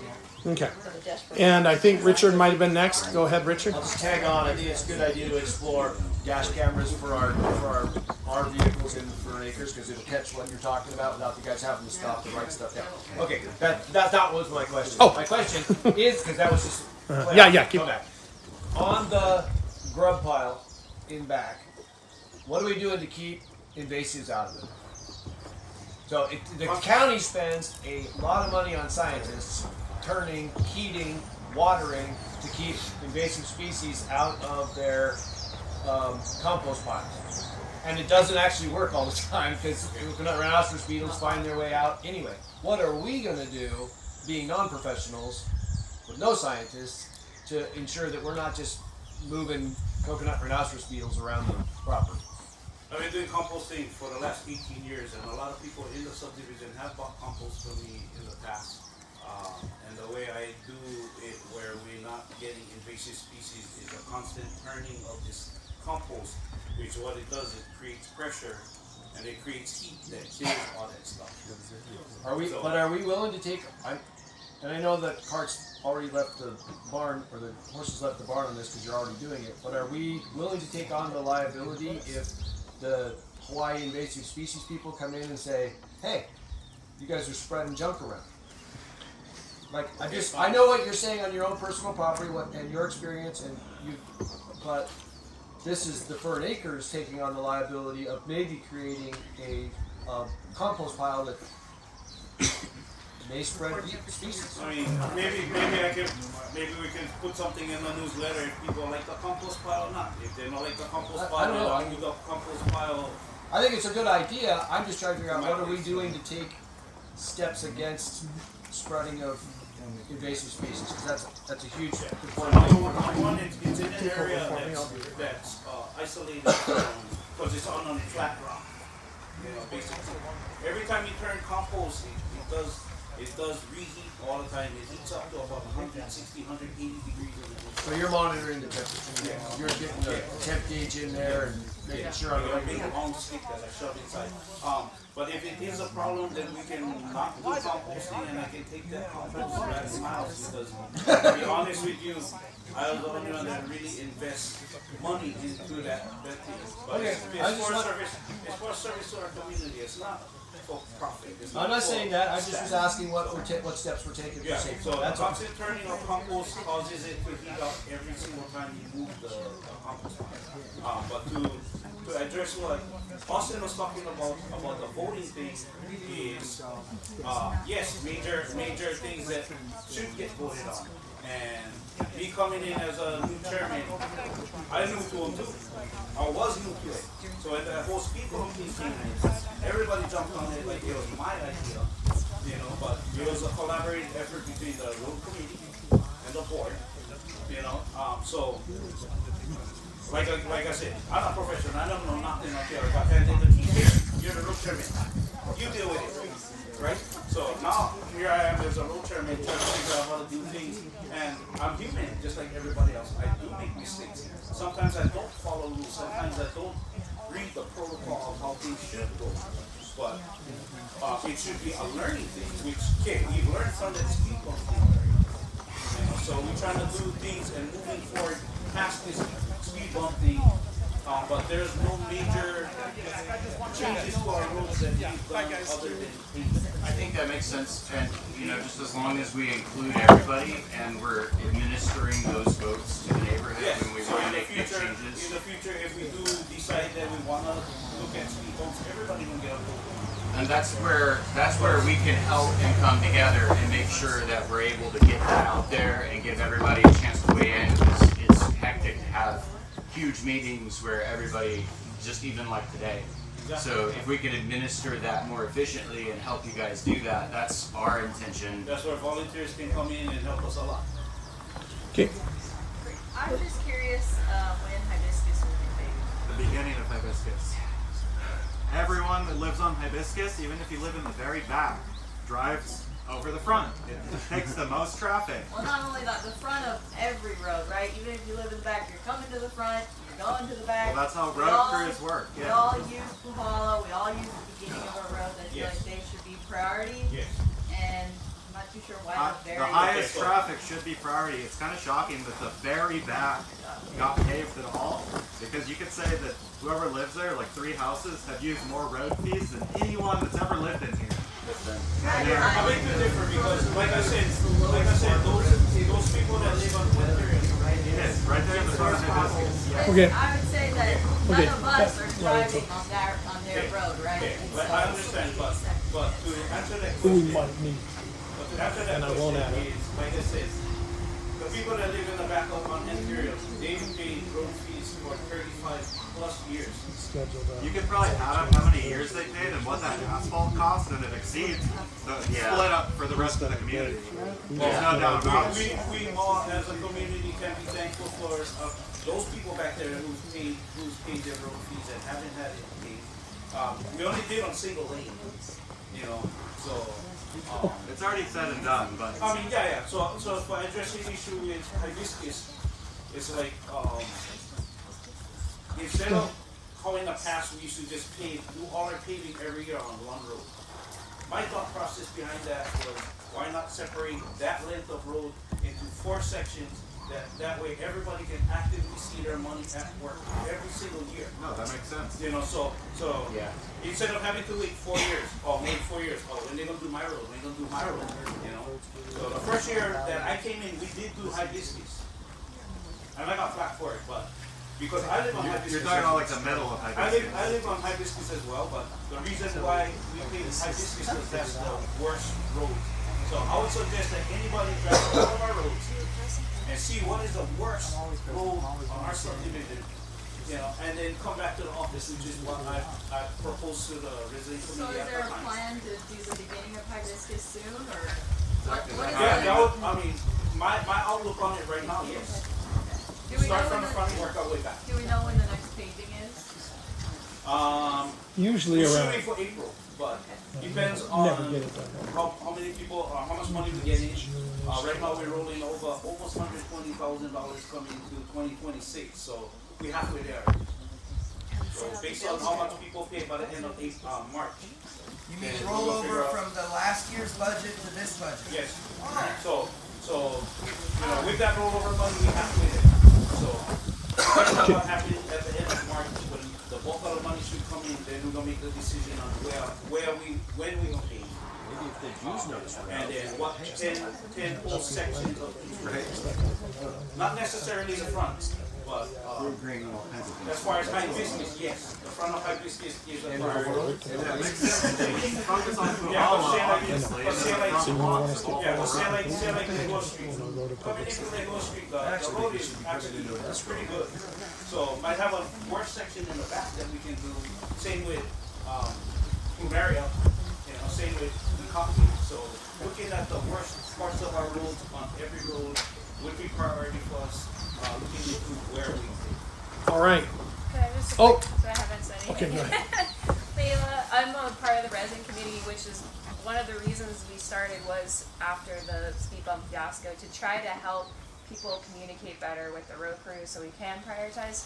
There is a form on Facebook. I know not everyone uses Facebook. I've been trying to collect emails as well of a form where you can put in the worst 10 pole lengths of your road or any road. Roy's asked people to drive all the roads. I know that not all of us can do that.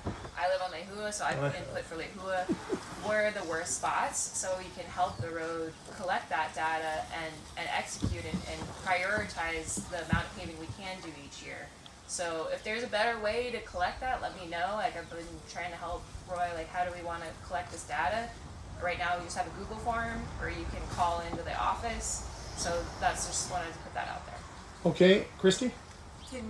When our website gets fixed or whoever's working on it, can we just have a button there where people can say, hey, the stop sign at Orchid and Hibiscus is missing, or there's a tree that's gonna fall? Leila, can we do that? poll Easy. 70 on Yeah, the we already new use app. a Google form, right, and it's very easy to input if we want to create that, or even just a contact form, you know. That If was it's- along the lines of what I was gonna say, Yeah. yeah, if we had the form up on the website, that would help a lot. I've noticed a lot of backup on the logging on the website in general. I think, the last minutes on there from like 2024 or something. I can address that. We're currently hosted by GoDaddy, and I've learned from Layla that it is notoriously bad for blocking access. And every time I go to put in new minutes and update, I cannot get in. And I've worked with Maria. She says, "Okay, I just got in. Try it." I can't get in. So we're working to change our host so that we're not with GoDaddy since it's an issue. I So told Maria hang too in there as well. Like Yeah. the three of Hang us in meet there. together so we can Yeah. make it. We'll get a different If you host. need more help, I can. Okay. Thank you. So Thank if I you. address- Appreciate it. If I address her initial statement, the reason why I asked everybody to drive every road as opposed to just driving your road, because you can vice versa. Oh, my road needs to get paid. My road needs to get paid. But if we as a community can come together and drive every road, we can attack this whole worst roads in our subdivision, you know, as a community, as opposed to just, I only drive my road, so I can tell you where my road needs paving. But if we all can do them, I can get one non-biased response to what is the worst parts of our road. Oh, okay, I guess Susie, and then guys, we're gonna move on.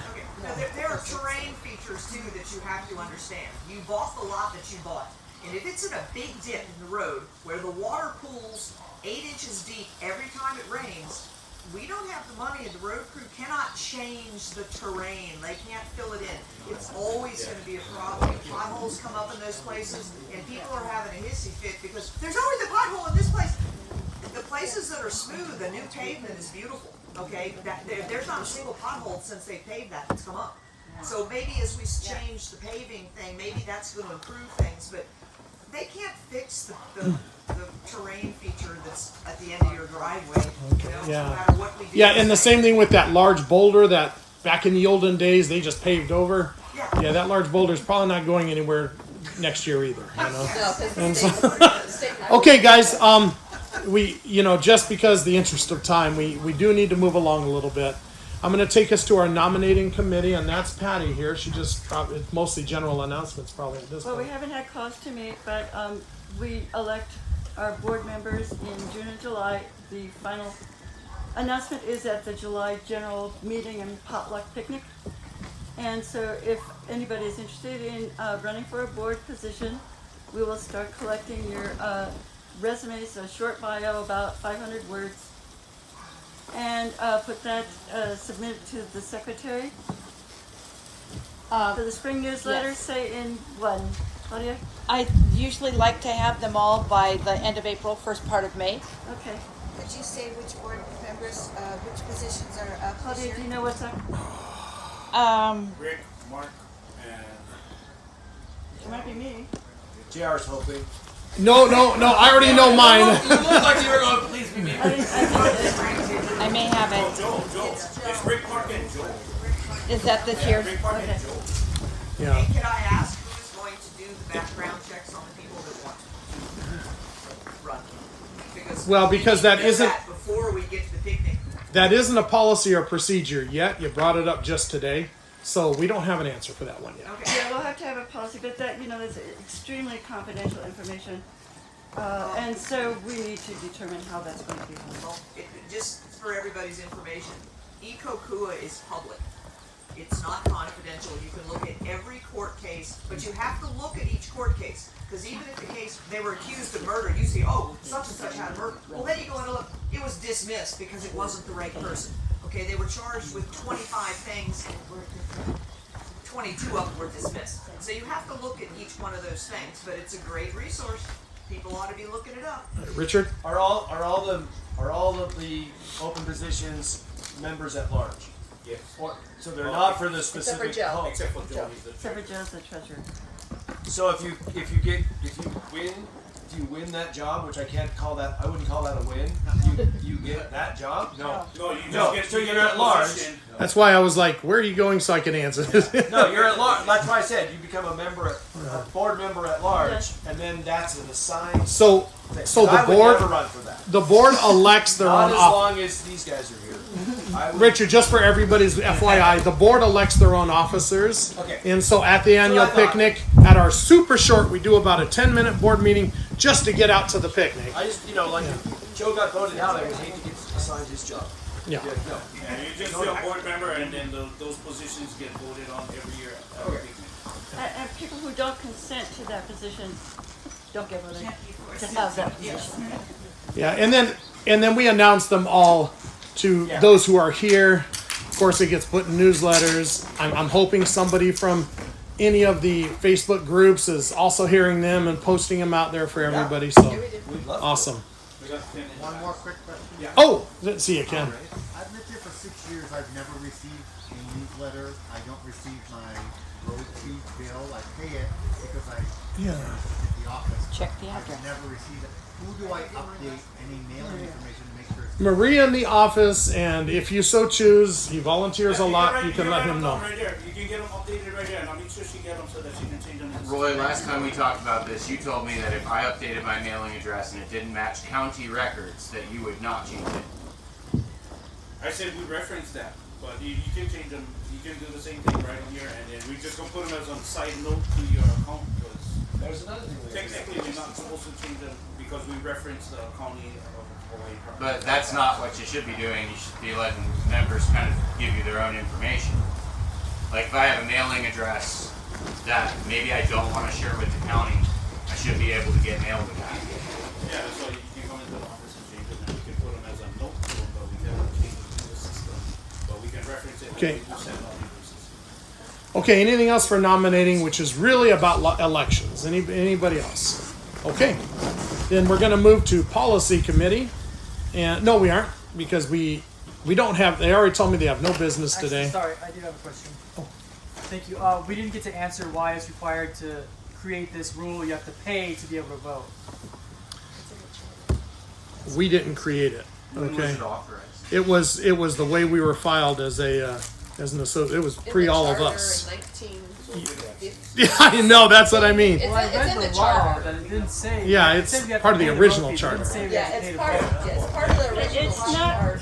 excuse me, it's not pay to vote, it is, this is the corporation, the nonprofit corporation is Fern Acres Community Association. And that is what runs the road committee. And that's our only job. Our main mandate is to maintain the roads. But it's the corporation, so you have to join the corporation, you have to be a member of the corporation in order to vote. And that's why we keep that's the way the charter was set up in 1962. Why don't we just change it? We can. Yeah. At the It's next the charter. annual meeting. Say you guys didn't make it, let's just change it. Everyone should be able to vote. If you like democracy. I was here when the charter was invented. Okay. Okay, guys. From the stone tablets. Hank would like to address us. When the association was written and set up in '67, the people that set it up wrote the bylaws, and in order to support the way they were doing it, to support the association, they had an initial payment. I believe it was $20 or $25 at the time. It's not a homeowners association where just because you own property, you belong to it. It was a community association that was set up as a private association. That's the way it was funded, with the initial money. Once road money was authorized by the court, the association was given permission by the court to collect the road money. That road money can only be spent on the roads. It cannot be spent to run the association. The association has to have its own money, its own separate funding, which it does. That's the $35 that we pay. We cannot take any money out of that. Other associations have tried that and they've been sued. Paradise Park was one of them. So all the road money that's paid by everyone stays on the roads. It isn't used to run the association. The money that's collected from the $35 is what runs the association. That's the way it was written in the bylaws, and that's the way it has. So we have $35 fee. We have about $150, 150 people that are paying that, but that's not enough to pay Maria's wages, or the utility bills, or 10% of the things we understand. So how does all that money come up? Okay, So hold on, Roy. First of all, I don't want to cry. Now we're mixing back in, guys. We're never going to get through this if we keep going backwards. We're a nominating committee, which is elections and stuff at this point. If we could, comes out of Mr. Ma, doesn't it? that's correct. Well, no, actually, Mr. Ma, because majority of the work that the office does has to do with Mr. Ma. So the association can be funded from the road fees. No, the employee that works for the road, which is most of her job That's is the that. association. If you say. And the amount of money that comes out is based on a percentage of the work that she does. The road committee is funded 100% by Mr. Long. So we don't need the $35 fee. Yes. Anything that the association decides to do, to buy any equipment, to buy anything that the association wants to put up, has to come out of the association money.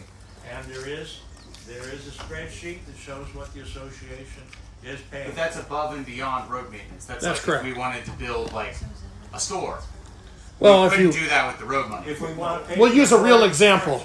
The asphalt you guys are standing and sitting on right now, partly paid by the association, partly paid by grants that we This is part accomplished. of the lot though, isn't it? Isn't this part of the joint property? So it would fall under the purview of the road maintenance association agreement. Road maintenance doesn't pay for this. Not a dime of road maintenance was used on this. You'd have to have a vote. You'd have to have a vote in order to do it.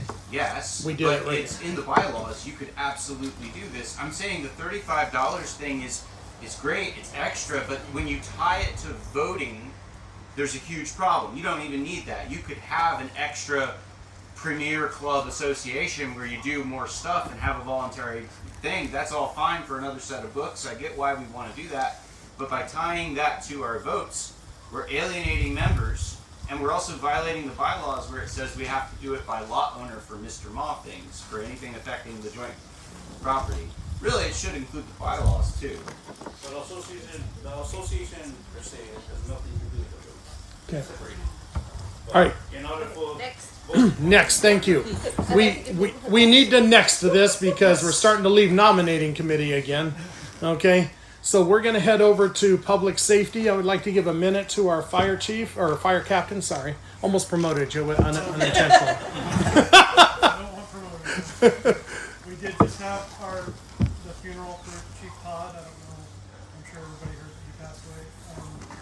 Interim Chief Volpe has pledged his full support for volunteers to continue on where Chief Todd was totally behind everything we did, which is great because Chief Todd was 100% all about volunteers, all about service, all about anything volunteers. 5 Delta is hosting the volunteer captains, quarterly captains meeting. 5 Delta is our crew. We're hosting the volunteer captains meeting.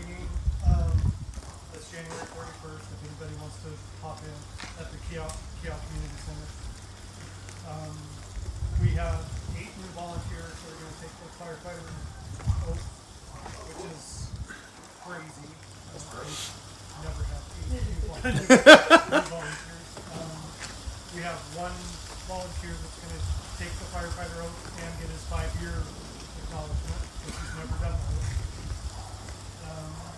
We're doing trainings now on the 2nd Tuesday of the month, and I'm going to request from the board to have the room on the 4th Tuesday for an hour before April 1. Hopefully that's not a conflict for anybody. And remind everybody about no open burning. If I could pause your report there real quickly, do you guys, anybody have an issue with them using the building Tuesday before the neighborhood watch? As long as there's no conflict with the neighborhood watch. Okay. Short and sweet, just Okay. Well then we're penciling you or maybe penning you guys in there. Awesome. Thank you. Just a reminder, no open burning. That would be great if you don't open We responded to 4 calls in December, 1 structure fire in Wine Acres, 1 car fire on Livingston Road, and 2 rubbish fires in Fern. All right. New Year's Eve was quiet, huh? New Year's Eve was super quiet. It was crazy with the exception of the town. Right. Awesome. Thank you, Captain. Is there a specific place we should call to report somebody burning? And can that be done anonymously, guaranteed? We certainly don't want to call our next door neighbor who fires guns off at 2 o'clock in the morning, who shoots aerials off, and who's burning rubbish constantly, and then have them come to do a little burning at my house. You can call 911 and request to be anonymous. Yes. Okay, but that's the right place to report rubbish burning. It's not like. I cannot self-dispatch. Okay, okay. You can call me all you want, but I can't You can't, self-dispatch against our. So they would then contact you? They dispatch. Okay, but if it's on a lot with a gate, there's not a single thing in the world you can do about it, is there? If it's on a lot with the gate and I can actually see the fire, then I can. Then you, Then I can. do it. Okay. If I can't see the fire, if I can only see smoke. Then you're stuck. It's text. Okay, thank you. Okay. Awesome. If your report's done, I'm going to move to Neighborhood Watch. All right. For the month of December, we had a burglary on Lehua that once they got investigating it, came to find out it was a family member that was kicked out of the house, took a bunch of stuff, and left. There was a theft on Plumeria. However, well, it came in as a call for a theft on Plumeria. The reporting party refused to meet the officers, so couldn't take a report. And we had the traffic casualty at Mahalo and Plumeria, where a driver of a vehicle was having a very, very bad day, decided he was going to jump out of the truck he was driving, and sustained major head injuries, and is still in the hospital on Oahu and not doing well at all. And just for FYI, our fire team responded to that. Right away. In November, there was a very large methamphetamine drug bust in here. It's still being investigated, so I can't release a whole lot of details. But it came about all by accident, how the officers found it. They were responding to something else. But it was a large meth bust in here. And right now we have 3 of Puna's most wanted that are hiding out in our neighborhood. They go between Wine Acres here and Livingston. Crew came in. Crew is the crime reduction unit. They came in here a couple times looking for them. We found one place that they've been squatting at, but they were not there at the time when crew showed up. So we do have confirmation that the 3 of them, and they are extremely dangerous. They have said that if the police come after them, they will shoot. They are armed. They have multiple guns. So crew is actively working on it. It's just a matter of catching them. The vehicles, it's hard to keep track because they keep stealing vehicles and changing vehicles. So every time we figure out what one they're driving, they ditch it and get another one. So, but I post the most wanted on our Fern Acres group page. Just kind of keep a track of it because they all still look the same. If you see them, just call it in. Just call 911 because the dispatchers all know they have a lot of warrants for their arrests. They are well-known car thieves as well as other thieves and drug use and firearms. So very dangerous to have in the neighborhood. Nice cocktail. Yeah. All right. Anything else? We're Okay. doing community cleanup on the 31st. Nice. Neighborhood watch with our officers. What time? 9:30. We're gonna start. Where are you guys gonna be cleaning up? We were kind of figuring out like maybe a day or two before, take a look and see what roads look the most need. If you want to let us know like which one you think the road crew let us know like on that Thursday or Friday. Gardenia's the worst. Okay. The other thing is, what can we do about the person that keeps throwing all this newspaper and napkins all over Koala? Do we know who it is? No. No, that's the thing. We haven't been able to figure out who it is. Because I'll upload them up on Facebook all over. Yeah. Picture over here. They obviously work at a restaurant because they're throwing out like the little, wax paper things that you get out of packages. Sometimes it's styrofoam cups. That's what it used to be. Yeah, it used to be the styrofoam cups. Now it's cut newspaper. Yeah, so they're like purposely So sitting there I've doing been- it, and we I've- can't figure Out out. of both windows. I kind of made it my life mission now to every time we get dumped, I go out there. We need to put a Well- trail cam up. Even if we Well, don't okay, do so anything with it. trail cameras keep getting stolen. Okay, so Then we don't need to tell people where they are. yeah, We don't. So We what don't. my suggestion is, if you like put them on camera, go do them. Yeah, go put it But up. don't say nothing to nobody Yep, until you put it get up. evidence. Because once you say, well, we have a camera on Mahalo, everybody's to be looking for it. Yeah, Exactly. As soon Keep as they your find mouth it, they shut. steal it. Yeah, well, the ones we put up, we didn't tell anybody. It was between me and the officers. And it was the officers, it was HPD's cameras that were stolen. So, So, Were they so up you know, high? word out to Oh, yeah. whoever it is Okay. online, you know, it may be put up there, it may be not. If you can stop doing that, it'll greatly help our community. we do have a lead on the gardenia stuff. We do have a lead, officers are following up, so, Well, we kind of catch one guy that he ended up selling his property and moving, and Yes. whatever was left in his house, he dumped them over there. yeah, and now we've got good Okay. eyewitness account of somebody else doing the dumping, so. Thank you, Julie. All right, we're going to move to CERT, and that's Claudia's moment. CERT, which stands for Community Emergency Response Team, meets here on the second Saturday of every month, meets at the community center. We do training and prepare for some form of response, either us being called out on another issue somewhere on the island, or God forbid having to take care of our own community. So we welcome, there's a new training coming up in January for Hilo, and if you're interested in going to CERT, please look online, look up CERT.org, HawaiiCERT.org, and sign up. But we just continue to train, and we're doing our best. Thank you. One quick addition there, just Okay. I passed out some emergency contact forms Oh, with thank you. the food basket, and it's also online. We're trying to get a good list of emergency contact information for people, just in case of an emergency. And it will be kept private. We just want to make sure we're able to get a hold of people, especially if internet's down. You know, Facebook's not going to work. So just want to let people know that. And if you're interested, you can see me after. I'll post it again on both Facebook groups. Thank you. Thank you. Good, thank you. Okay, and now to our hub, which is pretty much this half of the Well, I have property. really good stuff to report on the hub. This is the hub right here, and not a penny has come from Fern Acres. So I just want to put that out. Fern Acres Roads. We are the sponsors for the food basket every month. We did I'll do Joe's report right now. We did 144 boxes on Thursday. We have the best volunteers in the world. We have between 19 and 25 volunteers here every month working, and volunteerism is what makes our community what it is.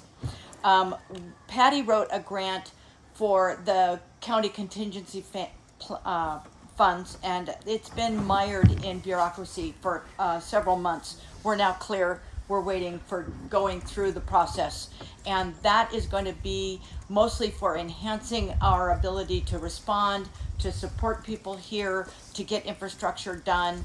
It's going to be a great grant for us.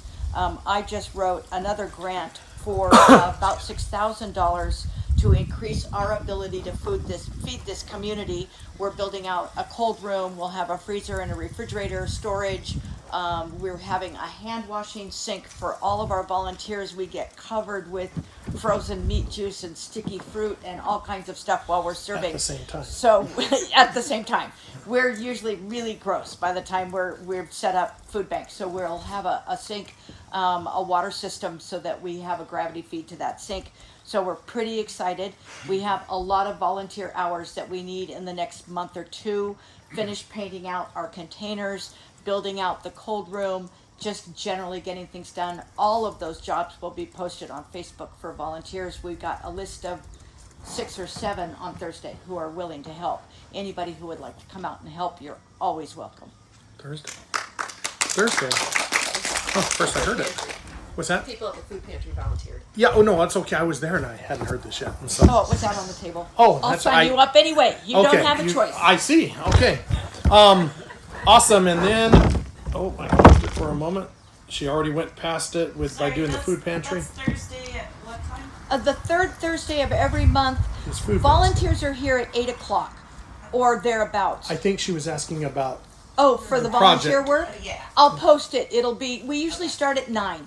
By then, containers are dried off somewhat and everybody can get here and traffic is down. So usually it starts about 9 and we work until we're ready to drop 1 or 2 o'clock in the afternoon. Okay, and Claudio, your last minute, it may or may not be applicable now, but anything you want to say about the annual picnic? No, don't want to talk about it. All right. We'll get there. We'll start talking as we get a little closer. Do we have a date picked yet? We don't. So Okay. next board meeting, I'll put that on our to-do next. Okay, next sounds time. good. All right, guys, this we're kind of getting to the end here. This is what's called the members report. Sometimes in the natural agenda, I don't cover a few things that the board members might want to make sure we hit, so I give everybody their last minute here. Roy, anything that we missed? Yeah, I missed, spoke to Coco about spraying the holes. They kind of said, yeah, as long as we're in the sea, then we do it.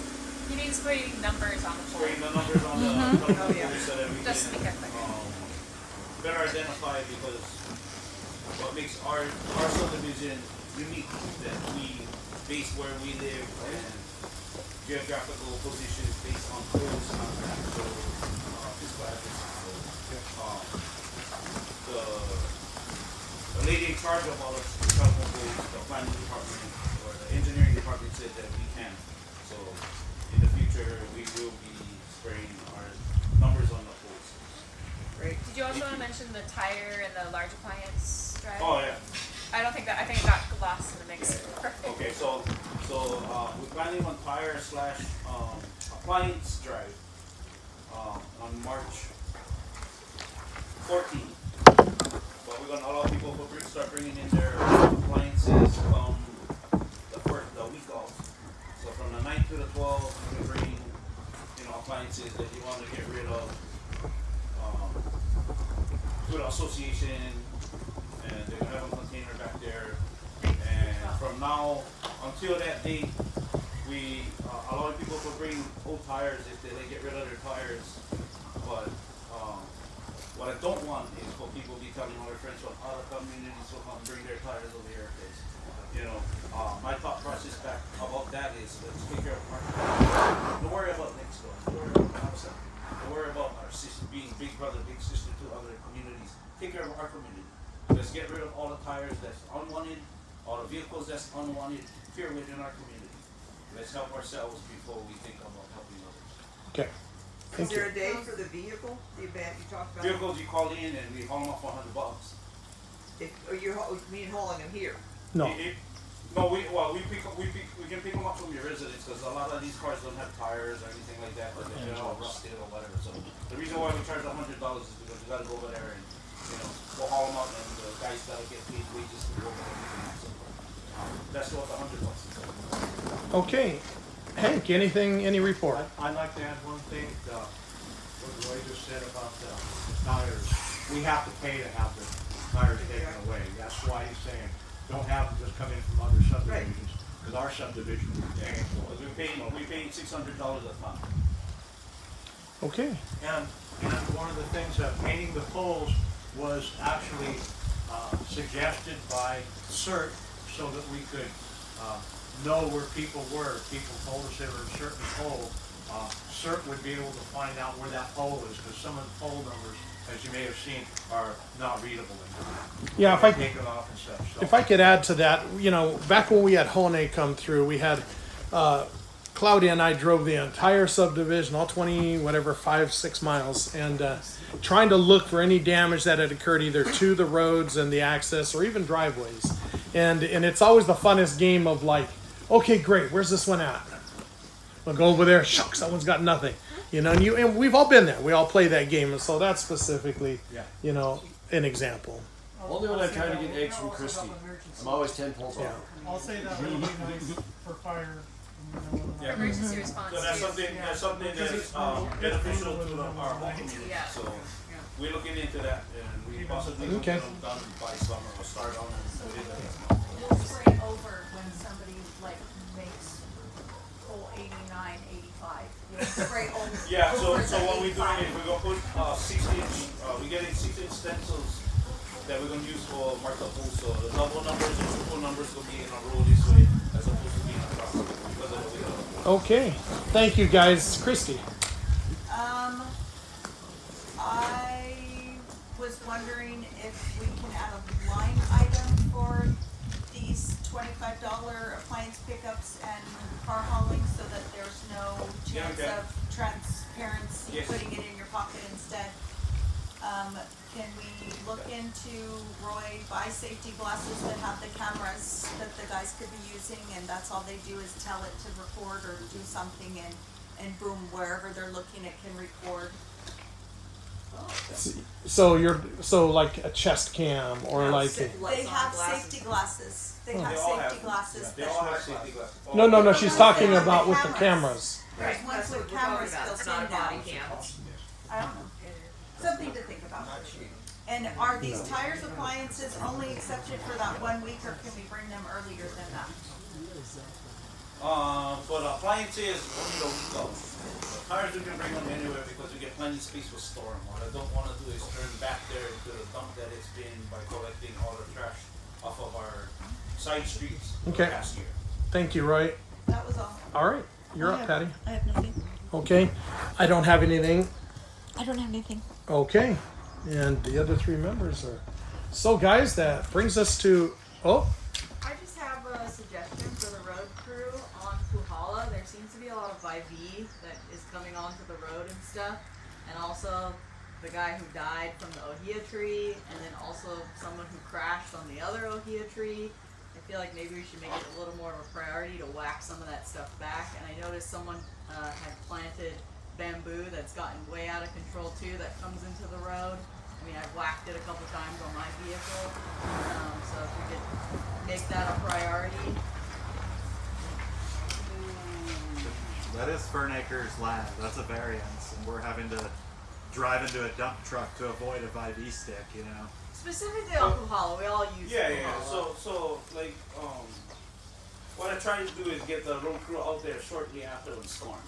Yeah. You know, I had some times that we come there after a big heavy rainstorm, we're out there on Sundays doing it, even though it's not our work time, but, you know, it's for the safety of our community, so, what people can do, if you see them, call the office and just leave a message, because I go and get them, you know, and then we can have the road crew get out there and snip them, or I can go out there with my own vehicle and just. The problem is when you snip them, then it loses the support for the ones behind them, and then the guivy comes out in the fruit, and all of a sudden it sucks If it you're down. talking about widening our shoulders, there's a possibility, but we're gonna have to contract somebody to do that.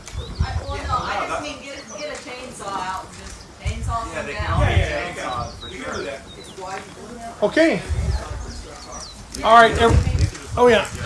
So you weren't quite clear. Oh, guys, sorry, go ahead. You weren't quite clear when I asked about the resident committee being a separate committee and having its own bylaws. I asked that it be either dissolved or what have you, because it does violate the public bylaws. So here's our conundrum as a board, okay? They're not a board entity.